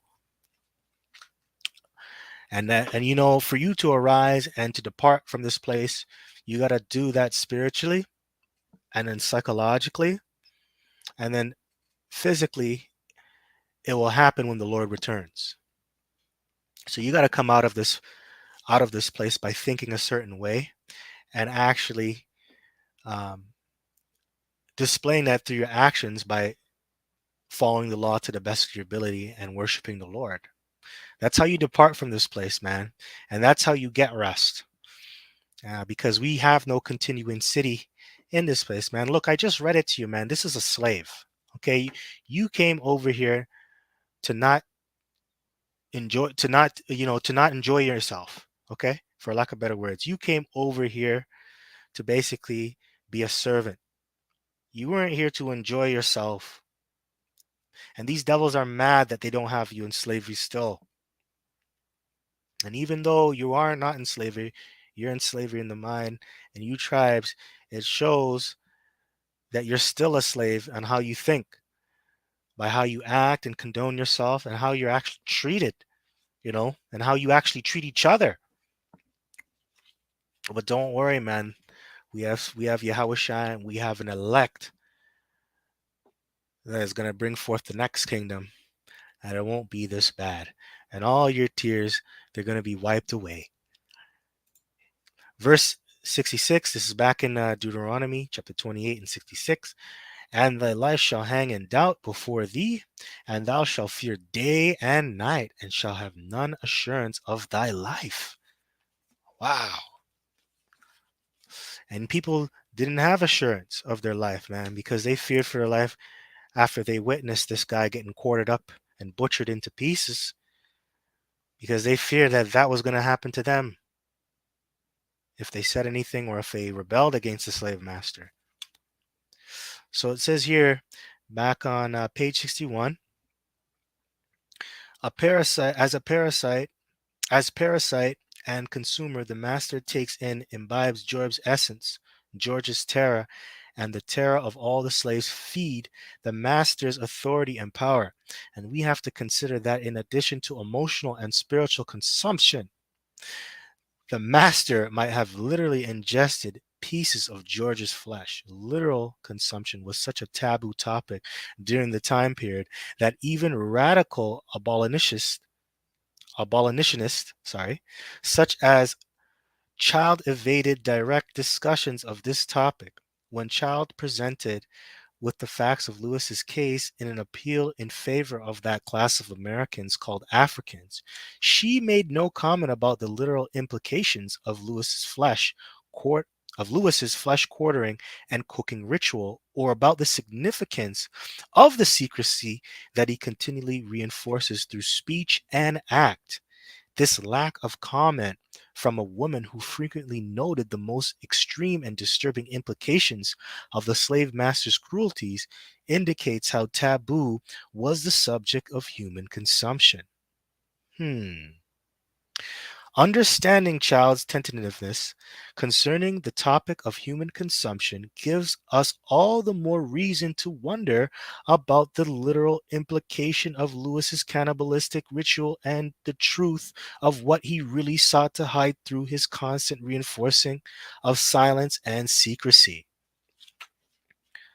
Like I said earlier, this was a taboo thing, cannibalism, or being a cannibal. It was seen as taboo. But we don't know about the accounts because there was so much secrecy back in those times. So you don't even really know what these devils were doing. You don't know if they were eating them, right? It was crazy. But you can assume they were because they went through the whole process of doing it, right? Like there's so many ways that you can torture and punish a person. Why cook them? You have to think about these things. Why cook them? Why put them over a boiling fire? Are you going to eat them? Yes, it's a form of torture, but the way this guy did it, it's like he was actually cooking them. You cut them up in a way, and then you put them in a pot, and then you stew it up. That's fucked, you know. So you have to think, man, why would you do that? Like, there's so many ways you can just kill a person and torture them, but why cook them? Why? It's crazy. This is mad. Anyway, okay.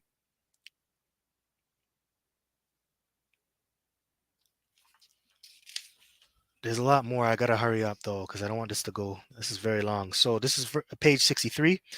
It says this national discussion of black milk consumption and honor frames my ensuing discussion of literal instances of human consumption. In the 18th and 19th centuries, a number of different instances of cannibalism at sea. Cannibalism took place following shipwrecks occurred involving black men.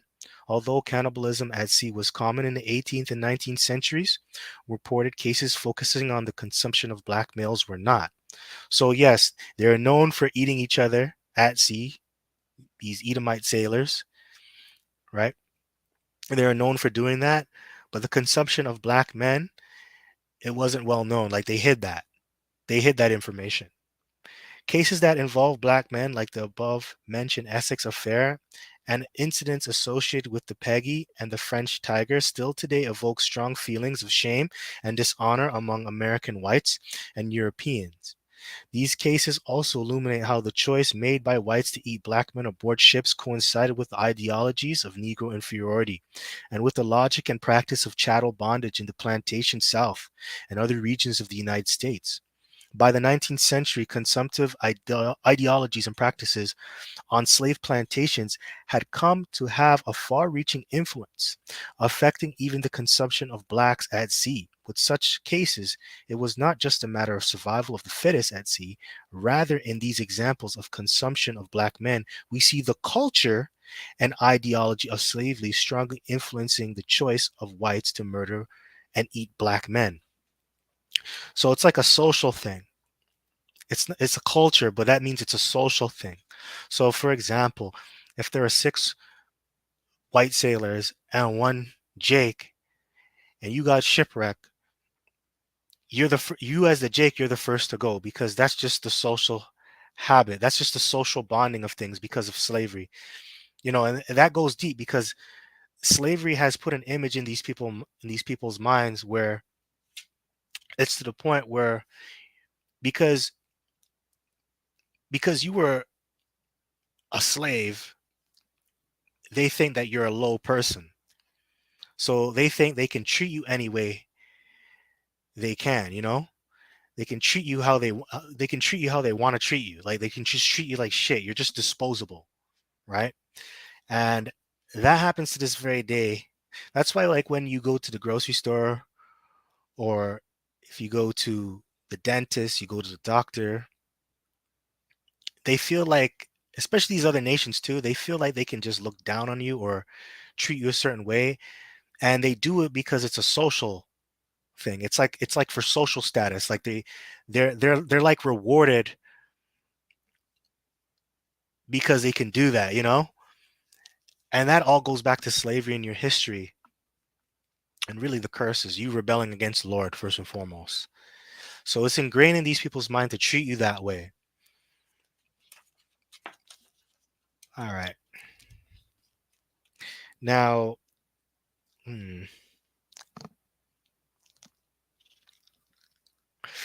okay. Just want to check something out here before. Okay. All right, never mind.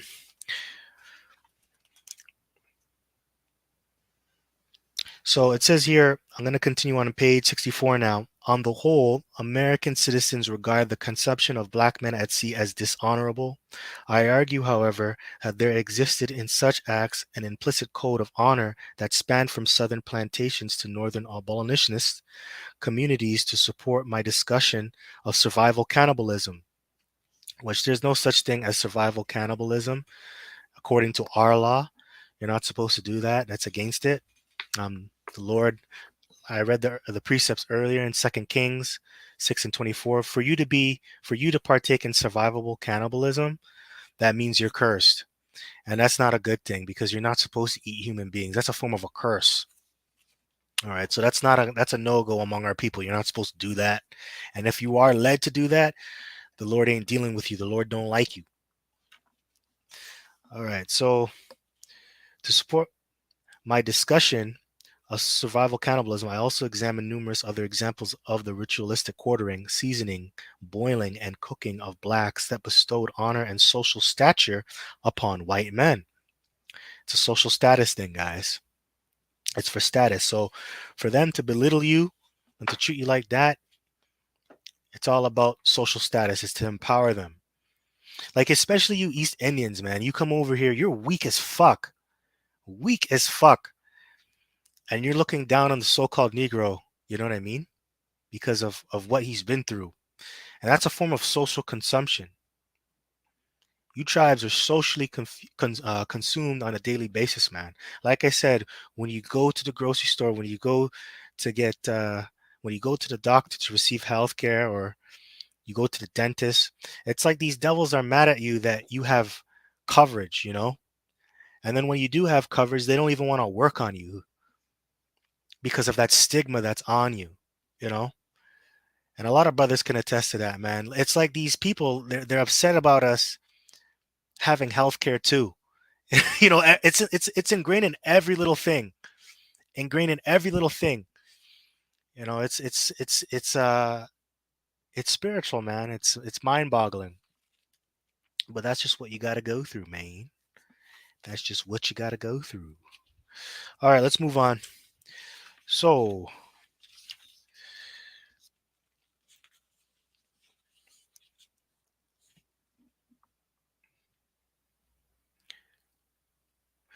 okay, so let's go to Sex, Honor, and Human Consumption, page 60.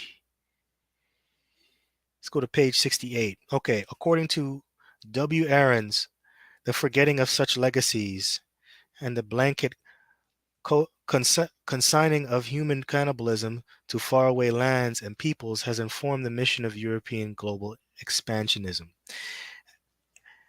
Occupation of other lands in essential ways.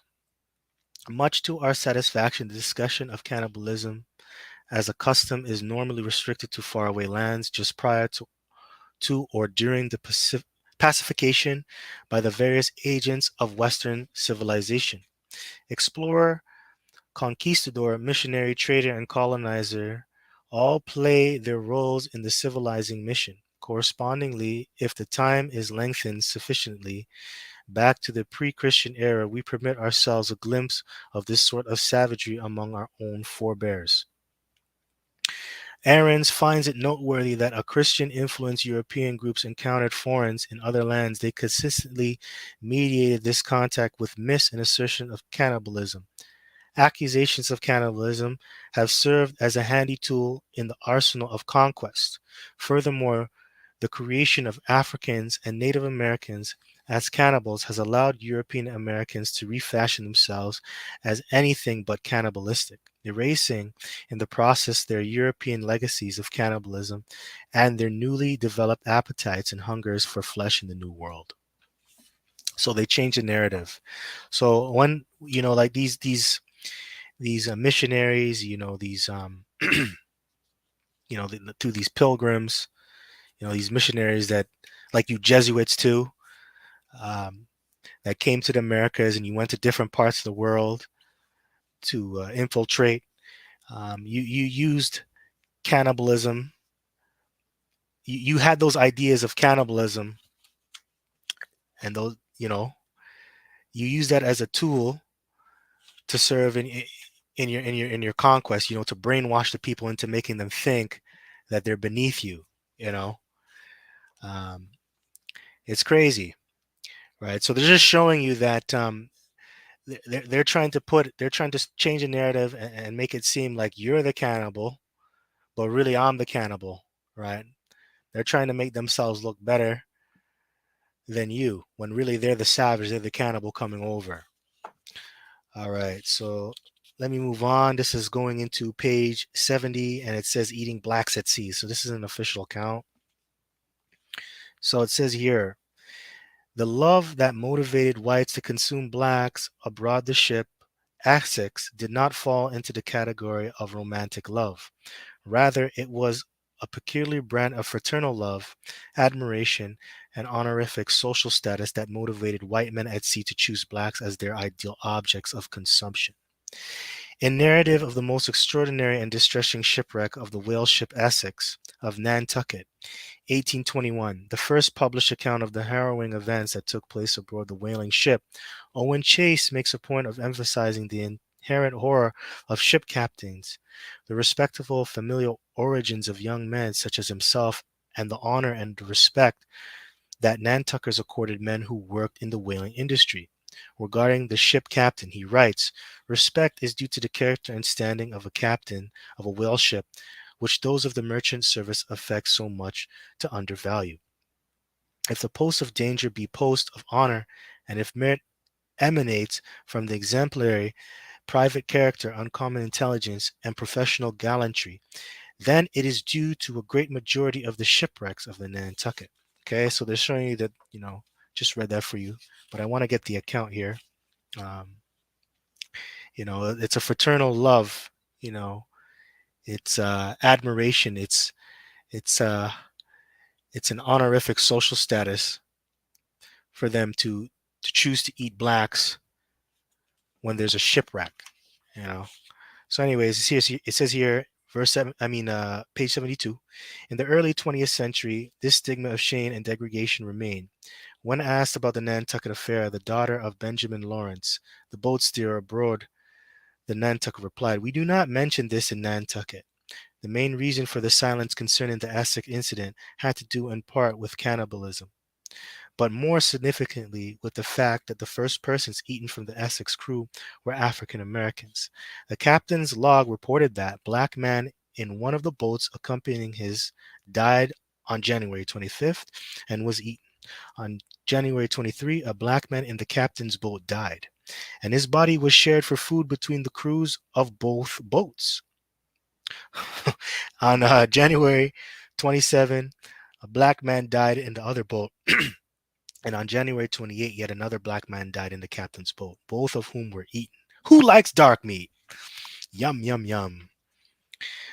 Human consumption at sea was not an unusual occurrence at the time. It was unusual, though, that the first 4 persons eaten among a crew of black and white men were black.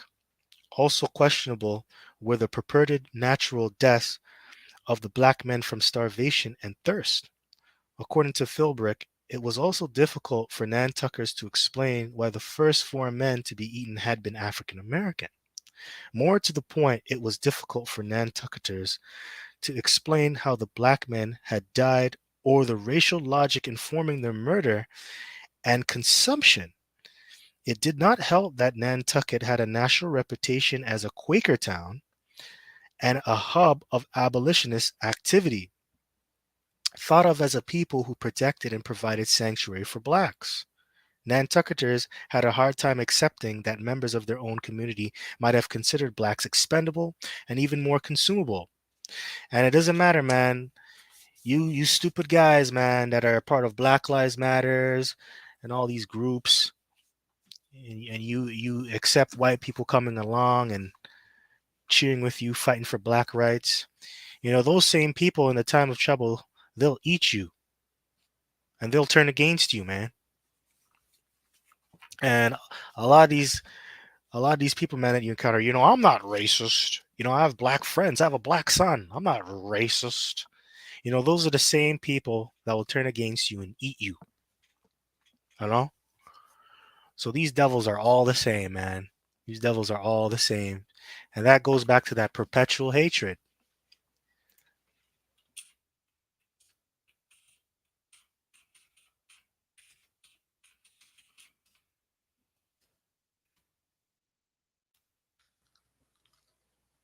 Actually, wait, I want to go back. No, I want the hatred against that brother.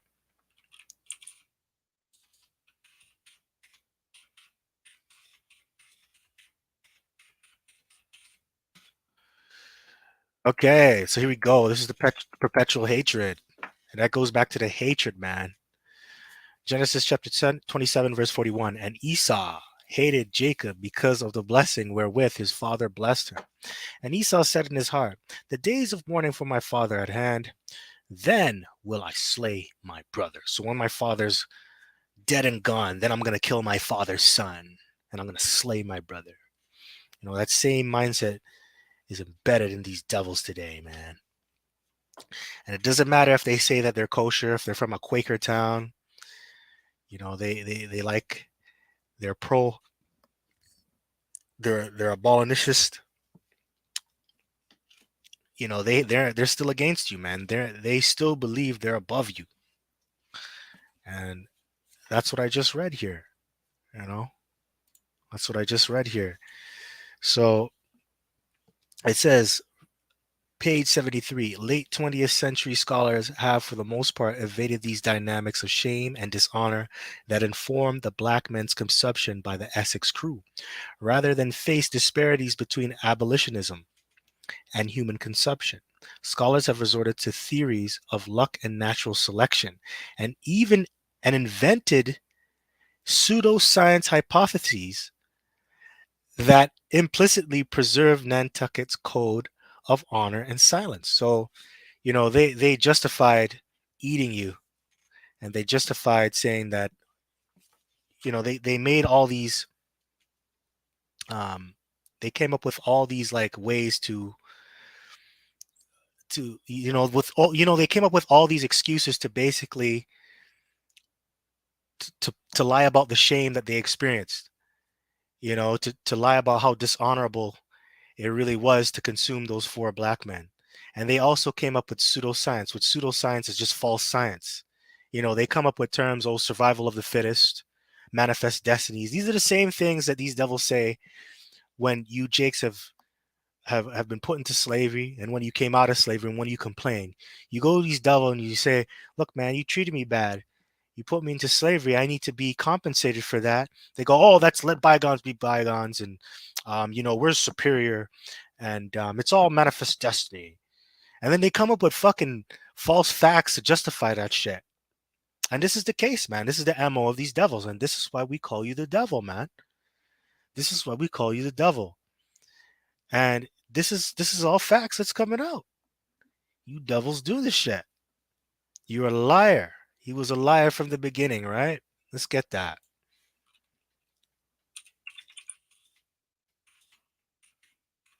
He was a liar. Liar, liar, liar, liar. Okay, so I just want to get this. John chapter 8, verse 44. Ye are of your father the devil, and the lust of your father he will do. He was a murderer from the beginning, and abode not in truth, because there is no truth in him. When he speaketh a lie, he speaketh of his own, for he is a liar and the father of it. And that's likening onto you tribes, man. You are your father of the devil. The so-called white man and the spiritual demon Satan, okay? But the so-called white man. And the lust of your father you will do. He was a murderer from the beginning, just like Cain. He was a murderer. That applies to Esau and you Edomites on down, man. You're a murderer, man. And abode not in truth. That's right. You abide not in truth. You don't consider the truth. You abide in lies, right? You can't accept the truth. Because there is no truth in him. When he speaketh a lie, he speaketh of his own. And you know what? In order for you to tell a lie, you have to know the truth. And that's why these devils created pseudoscience and false facts to justify their wrongdoings, man. Okay? Because there is no truth in him. When he speaketh a lie, he speaketh of his own. So when this guy makes up all these false facts, it just shows you that he does all the things contrary to these false facts. Okay? So don't believe anything that this devil tells you. If this devil tells you to jump, don't jump. If this devil tells you to run, don't run. He is a liar. He cannot tell the truth. What's that movie with Jim Carrey? What's that movie with Jim Carrey again? Liar, liar, liar, liar. Jim Carrey. Jim Carrey. Liar, liar, liar. Jim Carrey. Yeah, this is it, man. And that's these devils, man. That's these damn devils. Liar, liar, liar, liar. He is a liar. Beating yourself up, he is a liar. He can't help it, man. That's these devils, man. And in order for you to tell a lie, you got to know the truth. And these devils, they know the truth, but they choose to lie. So, like I said when I first started, man, how does it feel for you, Jakes? How does it feel knowing that your ancestors were used as a source of energy? You know, are you affected by that? How does that make you feel? How does that make you feel? And this guy lies to you saying that slavery was not that bad. He lies to you and says that it should be, oh, let bygones be bygones. They lie to you and say it was manifest destiny or survival of the fittest or natural selection. Okay. And there is some truth to that manifest destiny. There is some truth to that because, the Lord, he prophesied through the prophets by telling us, if you go against my law, statutes, and commandments, you're going to go into slavery and you're going to be treated bad by the heathen nations. And it happened to us. So yes, it is manifest destiny, but you can't say it's just natural selection. You can't come up and say it and make up all these false pseudoscience facts to justify your wickedness. You can't do that, man. Because you got to pay for that, man. You got to pay for that. And that's why you devils, man, your children and your offspring, they're going to be the reason why you have children. They're really for the sword. The reason why you're set up to rule right now, it's really for the sword. Let me get that. What is it? Job 7, I believe.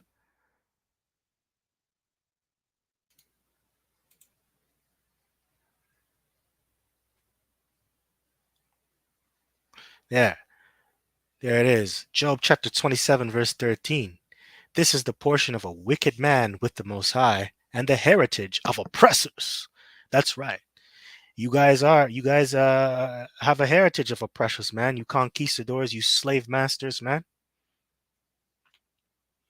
That's hereditary because each slave got passed down over to their sons, man. I mean, the slaves that were owned by the slave master, when the slave master died, he passed those along to his sons and his sons' sons.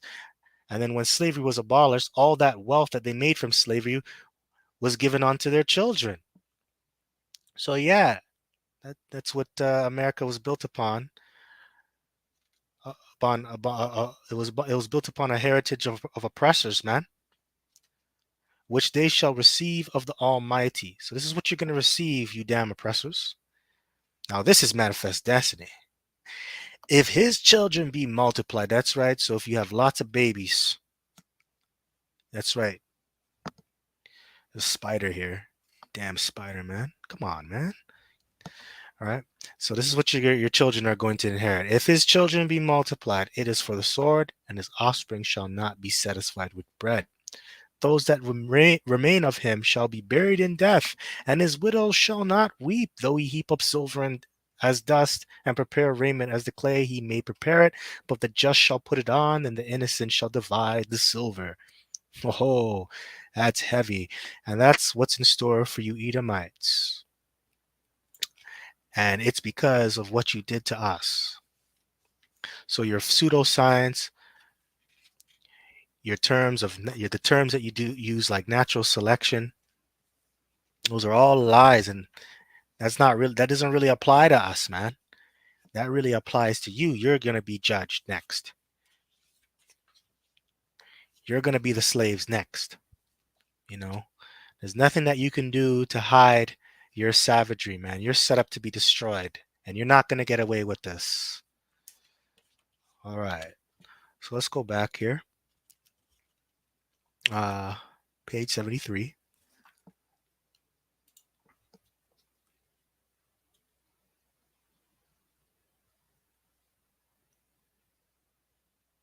Okay. So it says in The Cannibal Within, for example, Louis Petronovich recounts how the blacks had the bad luck to die first. completely ignoring the racial motivations informing the black man's deaths. Damn devil. Accepting and elaborating. Sorry, man. I'm kind of getting tired, but I'm going to close up after this. Accepting and elaborating on the natural death thesis, Philbrick attributes black deaths abroad the Essex to malnutrition. He writes, it was likely that the African American had suffered from an inferior diet prior to the sinking. He adds to this hypothesis a late 20th century scientific study that claims that that American blacks tend to have less body fat than their Caucasian counterparts. Once a starving body exhausts its reserves of fat, it begins consuming muscle, a process that soon results in the deterioration of the internal organs and eventually death. In the final estimation, even Philbrick has to acknowledge the realities of racism and slavery ideology when considering the conception of black men, setting aside his racially prejudiced and pseudoscientific hypotheses. Philbrick admits. And you fucking people eat this shit up. He makes it sound good. He makes it sound good. And then you go, oh, it must be right. It sounds intelligent. It must be right. No, it's a lie. And what does the scripture say?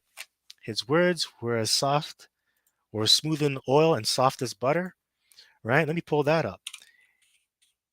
That's how he spews out his pseudoscience. He puts definitions and terms and he makes it sound a certain way so it's believable. Smoother than oil. All right, so let's get the precept.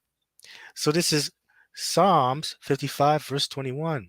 The words of his mouth were smoother than butter. That's right, like butter, but no bread. It was all butter, but no bread. Where's the bread, man? Where's the bread? It was all butter, but no bread. Come on. The words of his mouth were smoother than butter, but war was in his heart. That's right, and that's what he has in his heart. War. Swords are drawn out. He wants to kill you, right? And he wants to demonize you, man, to make you look stupid. He wants to degrade you. It's war because he wants to conquer you. He doesn't want to accept the fact that he's a loser, man.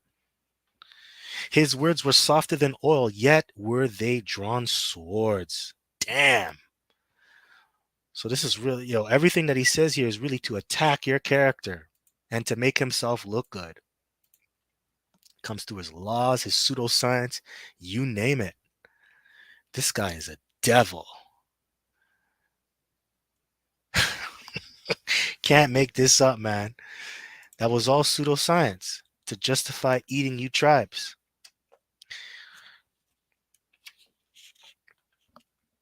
Okay, so here we go. A little bit more. Almost done, guys. Bear with me. This is on page 74. Is such an act reinforced the black male's socially expendable status, his exclusion from white male honor and fraternity, his exoticization, and his brutishness, which whites link to his supposedly inferior African ancestry? To have chosen a white man for consumption over a black man would have violated these codes of black dehumanization that implicitly informed white male honor and fraternity aboard the Essex. It's the social culture to gang up on the so-called black man and the other men of the tribes. First and foremost, you Negroes and the other men of the tribes on down. That includes you Native American men and you Hispanic men. It's the culture within America to destroy you and to really consume you, man. And I read in the beginning, in Revelation, the 18th chapter, it said all the dainty and good and pleasant things of America, slaves and the souls of men were listed.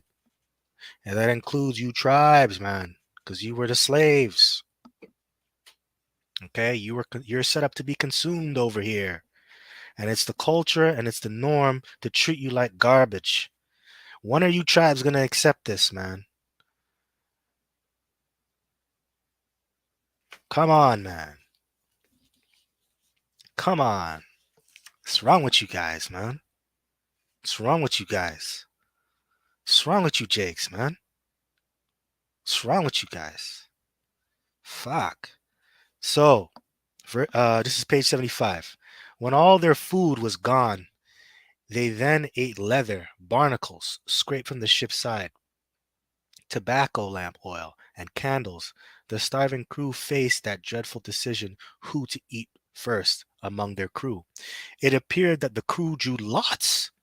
Oh, you can't draw lots. That's wicked, brother. You can't draw lots. You can't draw lots, brother. That's wicked. Can't do that, brother. Inside joke. Can't do that, Nate. Can't do that. That's wicked. So it says, which well, drawing lots is in the Bible. You can do that. They do that with Jonah, and he got thrown off the ship. Which I'm gonna bring that up because you Jakes, you're always gonna be singled out, and you're always gonna stand out wherever you go. It doesn't matter if you're not in captivity or if you're in captivity.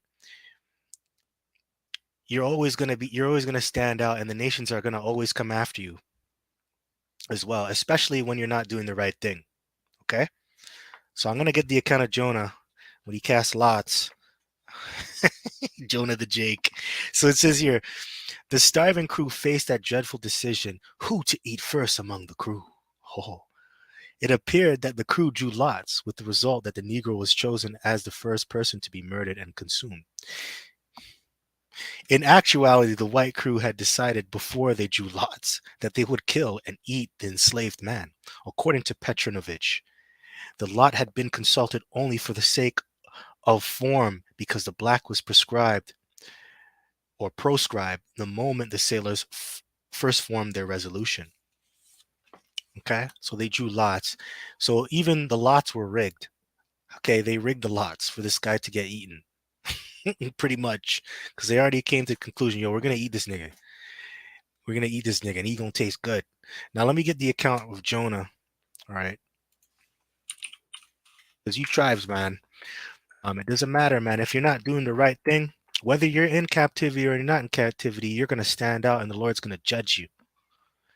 Okay. Now this is different because this doesn't fall into cannibalism, but I just want to use the point of lots and casting it and what it's used for. One, it's not a wicked thing; you can use it. But in this guy's case in the book, it was rigged. But at the end of the day, it was all set up through the spirit for this guy to get eaten. And at the end of the day, it was through the spirit for the lot to fall on Jonah to get cast off the ship to see who was causing all the trouble. So spiritually, you Jakes, you're causing all the trouble. And funny thing, this happened on a ship. You know, it happened on a ship. That sucks, man. That sucks. That sucks. Okay, so this is Jonah chapter 1, verse 4. But Yahweh sent out a great wind into the sea. Put the screen up. Sent out a great wind into the sea, and there was a mighty tempest in the sea, so that the ship was to be broken. Shipwreck! Ship is going to get bust up. Then the mariners were afraid and cried every man unto his God. So they cried unto their demons, right? Their idols. Called unto Baphomet, called unto Vishnu, right? The god of Menendez. They called unto their demons and cast forth the wares that were in the ship into the sea to lighten it off them. But Jonah was gone down into the sides of the ship, and he lay and was fast asleep because he didn't give a shit. You know why? Because his Lord was with him. He didn't care. He wasn't going to die. And he's just a hard sleeper. Kind of reminds you of what Yahushua went through when there was a storm, and the disciples came and were like, "Oh Lord, Lord, Lord, can't you calm down the sea or the storm? What little faith ye have? What the blood clot? Trying to get some sleep, nigga." Wake my ass up. Okay, anyways, verse 6. So the shipmaster came to him and said unto him, What meanest thou, O sleeper? Arise, call upon thy power. If so be that power will think upon us, that we perish not. So it obviously showed that their powers that they called upon didn't work. So they're like, yo, just call upon your power. You're a Hebrew. Well, they didn't say that, but you know what I mean. They just said, call upon your God and see if it will save us, because that's how bad the storm was. It even shows the other nations, man, they're gonna lose faith in their gods in the time of trouble. You know, they're going to lose their faith in their gods. The Most High will think upon us that we perish not. And they said every one to his fellow, Come and let us cast lots, that we may know for whose cause this evil is upon us. So they cast lots, and the lot fell upon Jonah.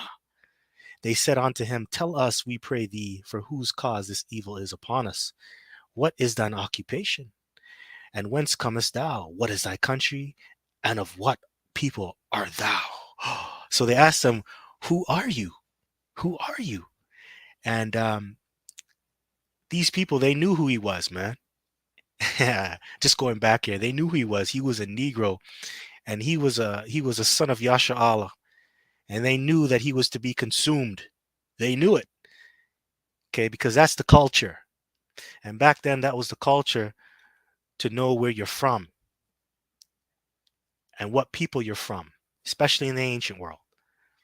Now, Jonah reveals his identity, and your identity is revealed. And this is why this happened to you, because you're a Hebrew. Okay, verse 9. And he said unto them, I am an Hebrew, and I fear Yahweh Bashem Yahushai, the power of heaven, which made the sea and the dry land. Then were the men exceedingly afraid. Oh my God, they were afraid, guys. They were afraid. Crazy, eh? And that's true. You should be afraid. And said unto him, Why hast thou done this? For the men knew that he fled from the presence of the Lord Yahweh, because he had told them. Then said they unto him, What shall we do unto thee, that the sea may be calm unto us? For the sea wrought and was tempestuous. And he said unto them, Take me up and cast me forth into the sea, so shall the sea be calm unto you. For I know that for my sake this great tempest is upon you.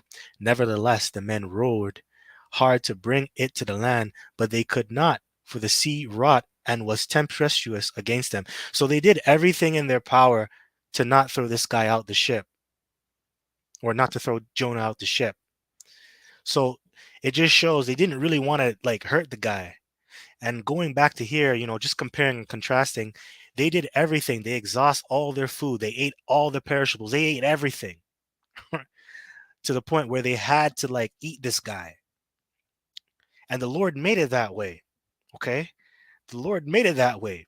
He put the spirit on them to do that. Okay? That's judgment, man. It's judgment. And I'm not happy about reading this, but that's judgment. It had to play out that way, man. So it says here, verse 14, Wherefore they cried unto Yahweh and said, We beseech thee, O Yahweh, we beseech thee, let us not perish for this man's life, and lay not upon us innocent blood, for thou, O Yahweh, hast done as it pleased thee.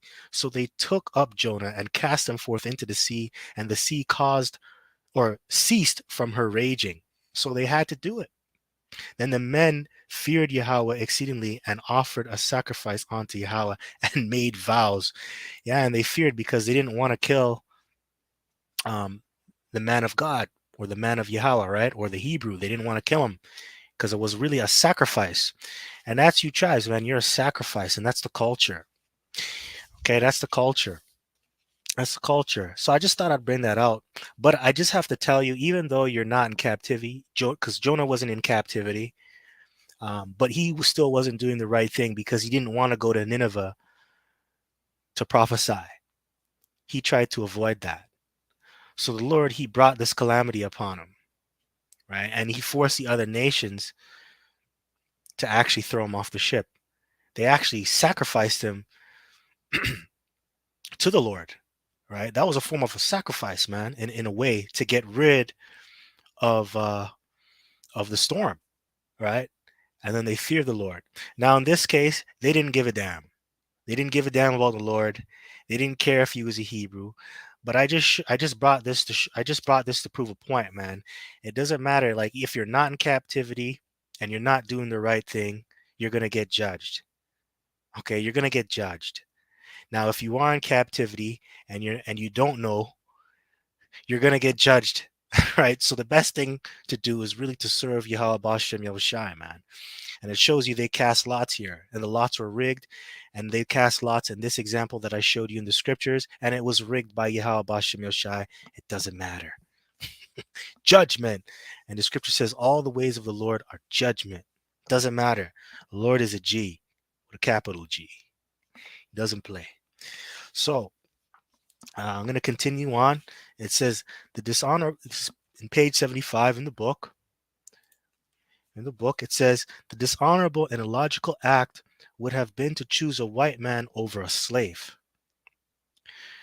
Such a choice would have violated the unspoken racial contract among whites and would have gone against the logic of the slave as an expendable, consumable object. That's right. So you tribes, man, in slavery, you were just a part of the scenery. You were just a part of the environment. Okay? You're just a part of the furniture set. That's how they viewed you. Okay, so you are expendable. You are expendable. The black guy's got to always die first. Even in these Hollywood movies, man, in these horror movies, who always dies first? The black person. That's the culture. I'm telling you, that's the culture. You're set up to be consumed, treated like garbage. Okay, so it says such a choice would have violated the unspoken racial contract among whites. So it's an unspoken racial contract. They don't tell you this out in the open. It's unspoken of. They keep it a secret, but they know that they have to treat you that way. It's a part of the pact. It's a part of the contract that they have. Okay, and would have gone against the logic of the slave as an expendable, consumable object. The feasting that follows reinforces the white male bond in ideology and appetite. One of the crew ate the liver raw. Okay, here's the account. This is what they did with the Jake. Okay, this is what they did. So one of the crew ate the liver raw. Damn, savage, man. He ate the liver raw. The liver, that's organ meat. So you know the liver, right? The liver contains blood, pretty much. It's just blood. And first and second of all, that's an organ meat. So most organ meats, they're compacted with blood. So that's some savage shit. The man ate the liver, bro. Okay, that's these devils. That's how they get down. Some of the rest of the body was cooked. Okay, and the remainder cut up and referred to as steaks. Cut you up into steaks, boy. Was pickled, and the head and the fingers were thrown overboard. Ho ho. Curiously, in the Peggy incident, whites employed rituals of democracy and fairness to disguise for themselves and the slave the real nature of the social contract. So they they make it all democratic, man. Oh, let's have a vote. Let's have a vote. Even though that's still savage. They try to make it as if they're so sophisticated. Oh, let's have a vote. Let's go back to the ways of Greece and Rome, how they had a senate and a democracy. Let's do that. We have to be civil about killing this Israelite. We have to be civil about it, guys. We have to be civil. That's how these devils think, man. And it just shows you, man, democracy is really wicked. It's really to set up to divide and conquer, man. And it's really set up to create an illusion that you're free, you know? This Jake was going to die regardless whether they casted a vote or whatever. He was going to die. But they put it in a way to put him down easy, to make it think that he was going to survive it. Like they're good people, This is crazy. Crazy. So it says here, the white men cast an arbitrary vote and allow all present seemingly equal participation. Yet the reality is that the white crew members cannot bring themselves to publicly admit the slaves' expendable status, nor can they, for that matter, admit when the public domain how their masculinity and noble social stature take form and definition from the notion of the slave as consumable object. Such scenarios raise a number of unanswered questions. Why did the white men feel compelled to present an image of equal status with the slave? Good question. Why did they feel the need to hide their honorific social stature or to act outside of the extent master/slaves white/black power dynamic? The empty lot drawing ritual reflects the sense of dishonor that Americans associated with human consumption, at least publicly. Though isolated and dazed from civilization, the white crew cannot bring themselves to acknowledge the larger culture of black consumption. And they'll never acknowledge this. They don't like to acknowledge this because this is dirty history. And that's the MO of the so-called white man. He hides his dirt. He hides his dirt. And he can't accept the fact that he's disgusting, man. And it's embarrassing. Why would you want to talk about this? It's embarrassing. It's embarrassing. It's sick. It's sick. All right, so let's move on. Though isolated and dazed from civilization, the white crew, at least publicly, no, I'm sorry, though isolated and dazed from civilization, the white crew cannot bring themselves to acknowledge the larger culture of black consumption. They cannot bring themselves to embrace in a public and ritualized manner the honorific and fraternal social bonds that the enslaved man's consumption reifies and sustains.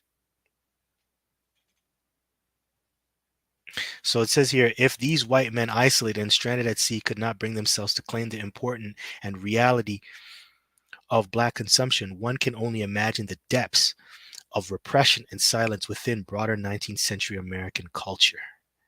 Wow. And that shows you Edomites are cowards, man. Cowards, man. Can't accept the fact that you did wickedness. Can't accept it. Okay. Now I'm going to finish up. It's like 2 hours, 16. My bad, man. So let's go. This is page 77. Now, it says, a true tale of slavery. It goes into, let me read up a little bit more. Salakia. Um, um,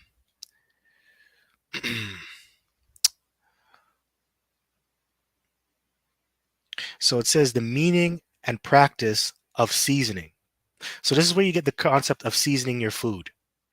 But slave masters use this context of seasoning to really indoctrinate a slave, right?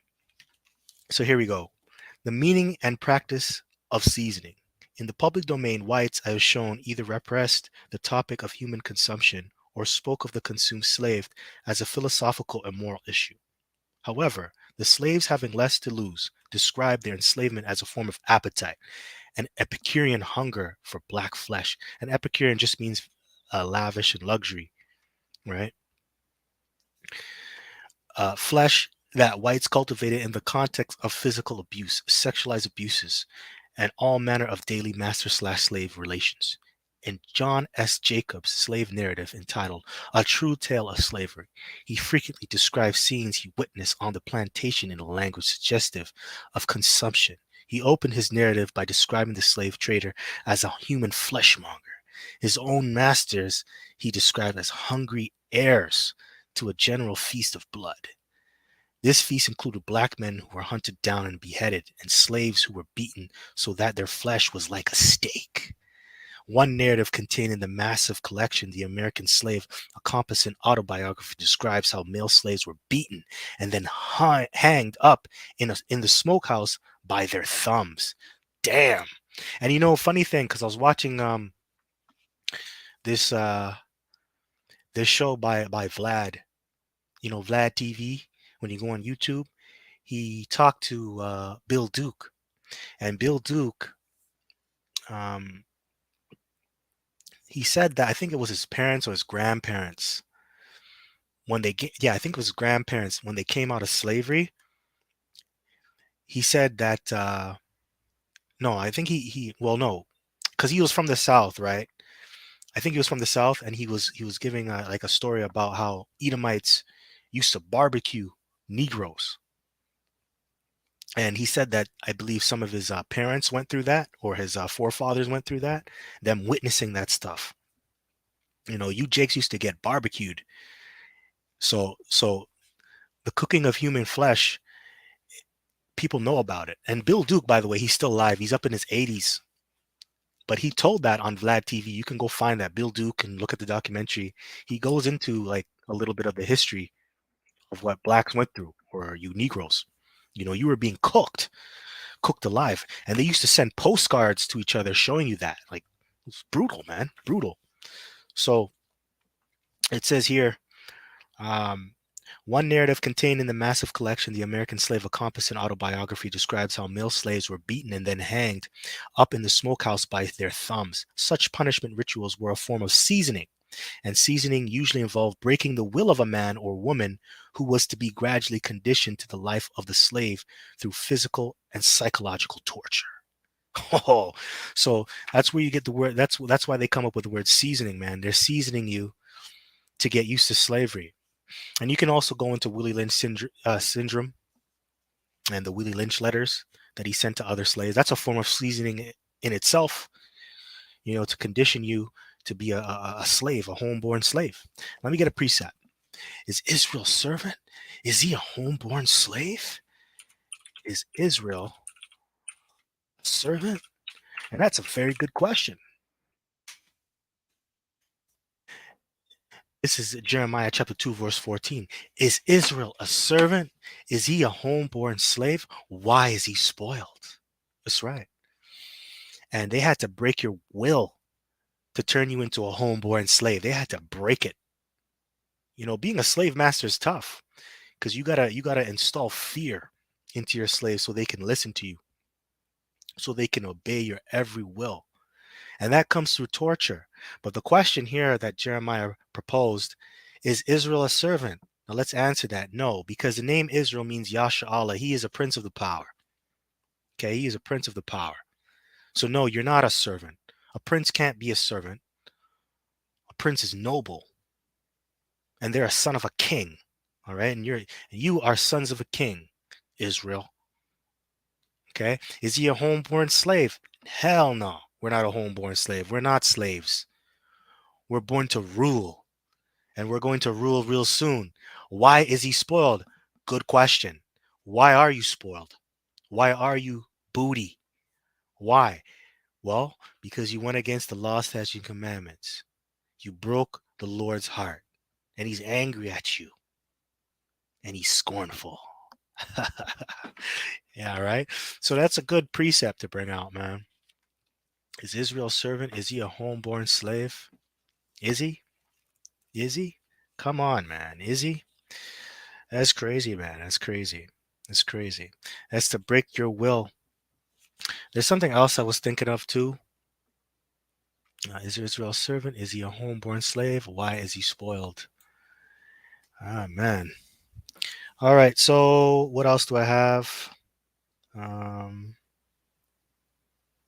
this process of seasoning, whether it took place in liberal Brazil or harsh South Carolina, was a painful mind reversing operation in which 2 or 3 out of every 10 died. In one form or another, every slave from Africa went through a breaking in period. During this period, which varied from 1 to 3 years, the slave was taught pidgin, English, or French or Spanish. He got a new name and began to look at himself and others in a different manner. So when you go into the movie Roots, right?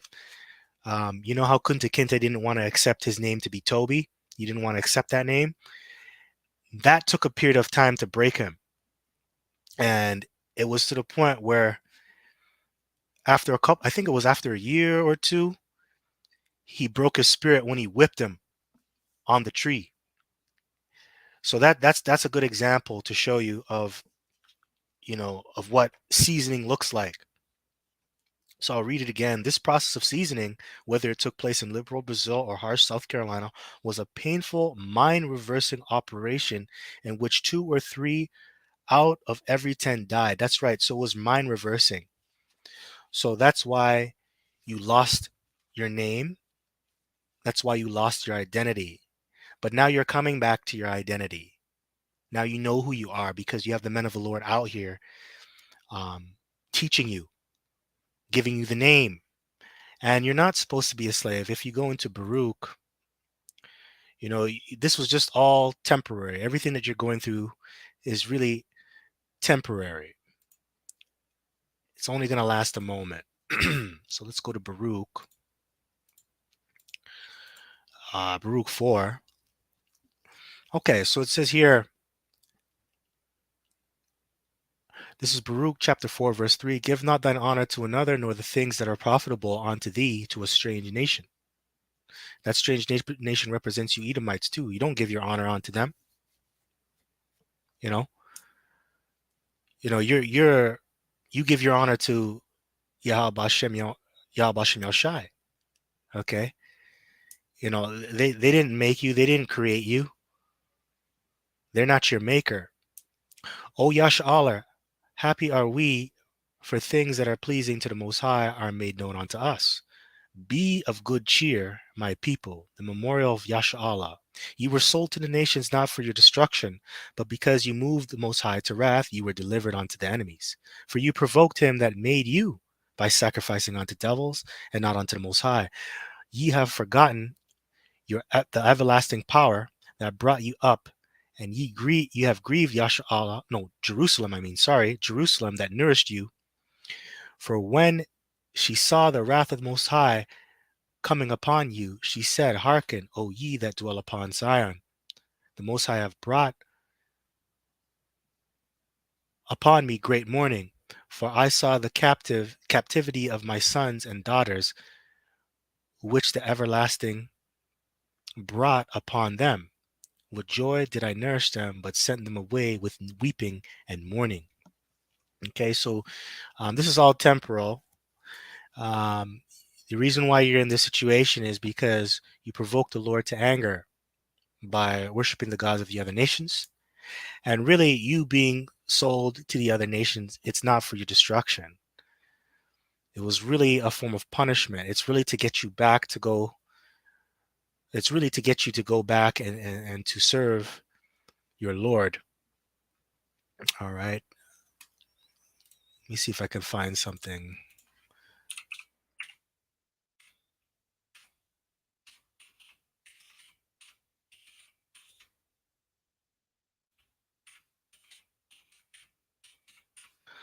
You really are a stiff-necked people. That's in Baruch 2 and 30, right?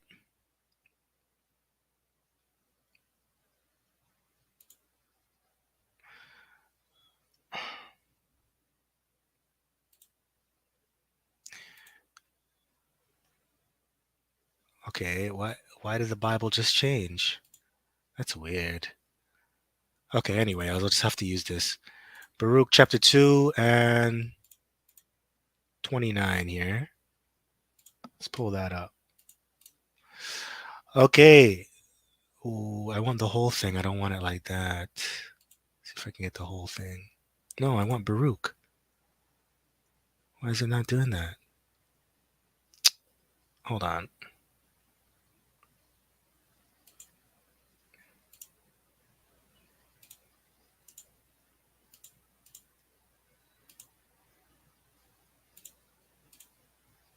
Here we go. So this is Baruch chapter 2, verse 29. If ye will not hear my voice, surely this very great multitude shall be turned into a small number among the nations, where I will scatter them. For I knew that they would not hear me, because it is a stiff-necked people, but in the land of their captivities they shall remember themselves, and shall know that I am the Lord their power, for I give them an heart and ears to hear. And they shall praise me in the land of their captivities, and think upon my name, and return from their stiff neck and from their wicked deeds, for they shall remember the way of their fathers which sinned before the Lord. And I will bring them again into the land which I promised with an oath unto their fathers Abraham, Isaac, and Jacob, and they shall be lords of it. And I will increase them, and they shall not be diminished, and I will make an everlasting covenant with them to be their power, and they shall be my people, and I will no more drive my people out of Yash'Allah, out of the land that I have given them. You hear that? Amazing. So you were set up to come over here to actually return from your stiff-necked ways. This is just a form of a punishment.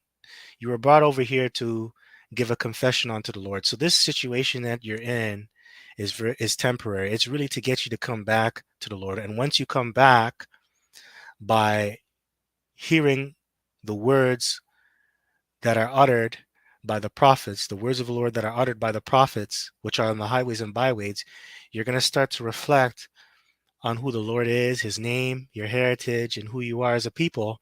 And you're going to realize that you're not a slave, that you're not supposed to be spoiled, right? In Jeremiah, right? Is Israel a servant? Is he a homeborn slave? Why is he spoiled? You're going to start to remember that you're an Israelite. You go back to the son of Jacob, Yasha. You're a prince of the power. You're not a homeborn slave. And you're going to realize that you're not supposed to be spoiled. Okay? You're going to realize that. This is why you were brought over here. And this is why all these atrocities happen to you. It's to get you to remember who you are. Okay, so here we go. Last thing, and then I'm going to close up, okay? Page 78. Webster's Encyclopedic Unabridged Dictionary offers distinct yet overlapping definitions for seasoning that apply to the treatment of the black slave. I cite just two. 14. To heighten or improve the flavor of food by adding condiments, spices, herbs, or the like. 17. To dry or otherwise treat lumber so as to harden it and render it to immune to shrinkage, warpage, etc. Definition 17 is how historians and other scholars of slavery typically convey the purpose and outcome of seasoning as a process that hardens or numbs the slave's psychological and physicality. Damn, read that again. Hardens or numbs the slave's psychologically and physically to the brutality of his or her condition. The latter definition, while particularly it says the latter definition, while partially accurate, does not account for the way seasoning rituals also cultivated the master or overseer. So this is psychologically and physically. It's to get your mind and your body. Okay, what does the scripture say about that? Do not fear the man. What does it say? That can kill body.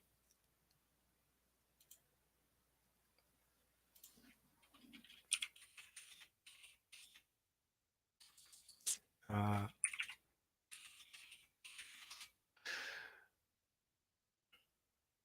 okay, here we go. This is Matthew chapter 10, verse 28.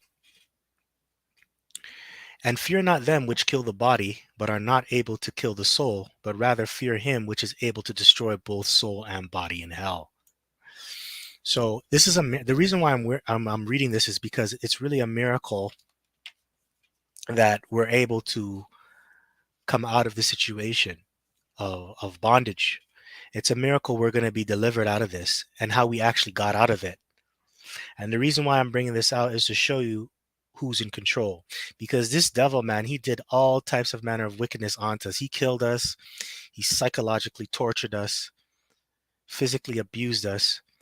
But one thing he cannot have is our soul. Or he can't kill our soul, I mean. Salakia, let me rephrase that. He cannot kill our soul. He can't kill it. He can't kill it. Right? So it's really a miracle how we were delivered out of this because the Lord is control. The Lord was with us the whole way. And that's why we can't give these devils any honor. We can't praise these devils, these Edomites, man. Because they're really not in control at the end of the day. They're really not. So we should fear Yahweh Bashem Yoshai all the time. Because he can destroy soul and body in hell. All right. So all these things that these devils did to us, these forms of seasoning, these cruel punishments, the Lord was in control of all of it, and we're still here to this very day. And it doesn't matter how much you afflict us, try to get rid of us, we're always gonna come back because the Lord is with us. The more you kill us, the more we multiply. All right. So, anyways, with that, I hope this was edifying. It was kind of long. Nobody was watching because this channel is new, but um, With that, just want to give all praises, glory, and honor due unto Yahweh, Bahashem, Yahweh Shai, Bahashem, Rakaha, Chodash, double honors to the apostles and elders of Great Millstone that rule well. Peace and salutations unto the hopeful elect. Kwam Yasha'Allah and Ababa Ball, Shalom.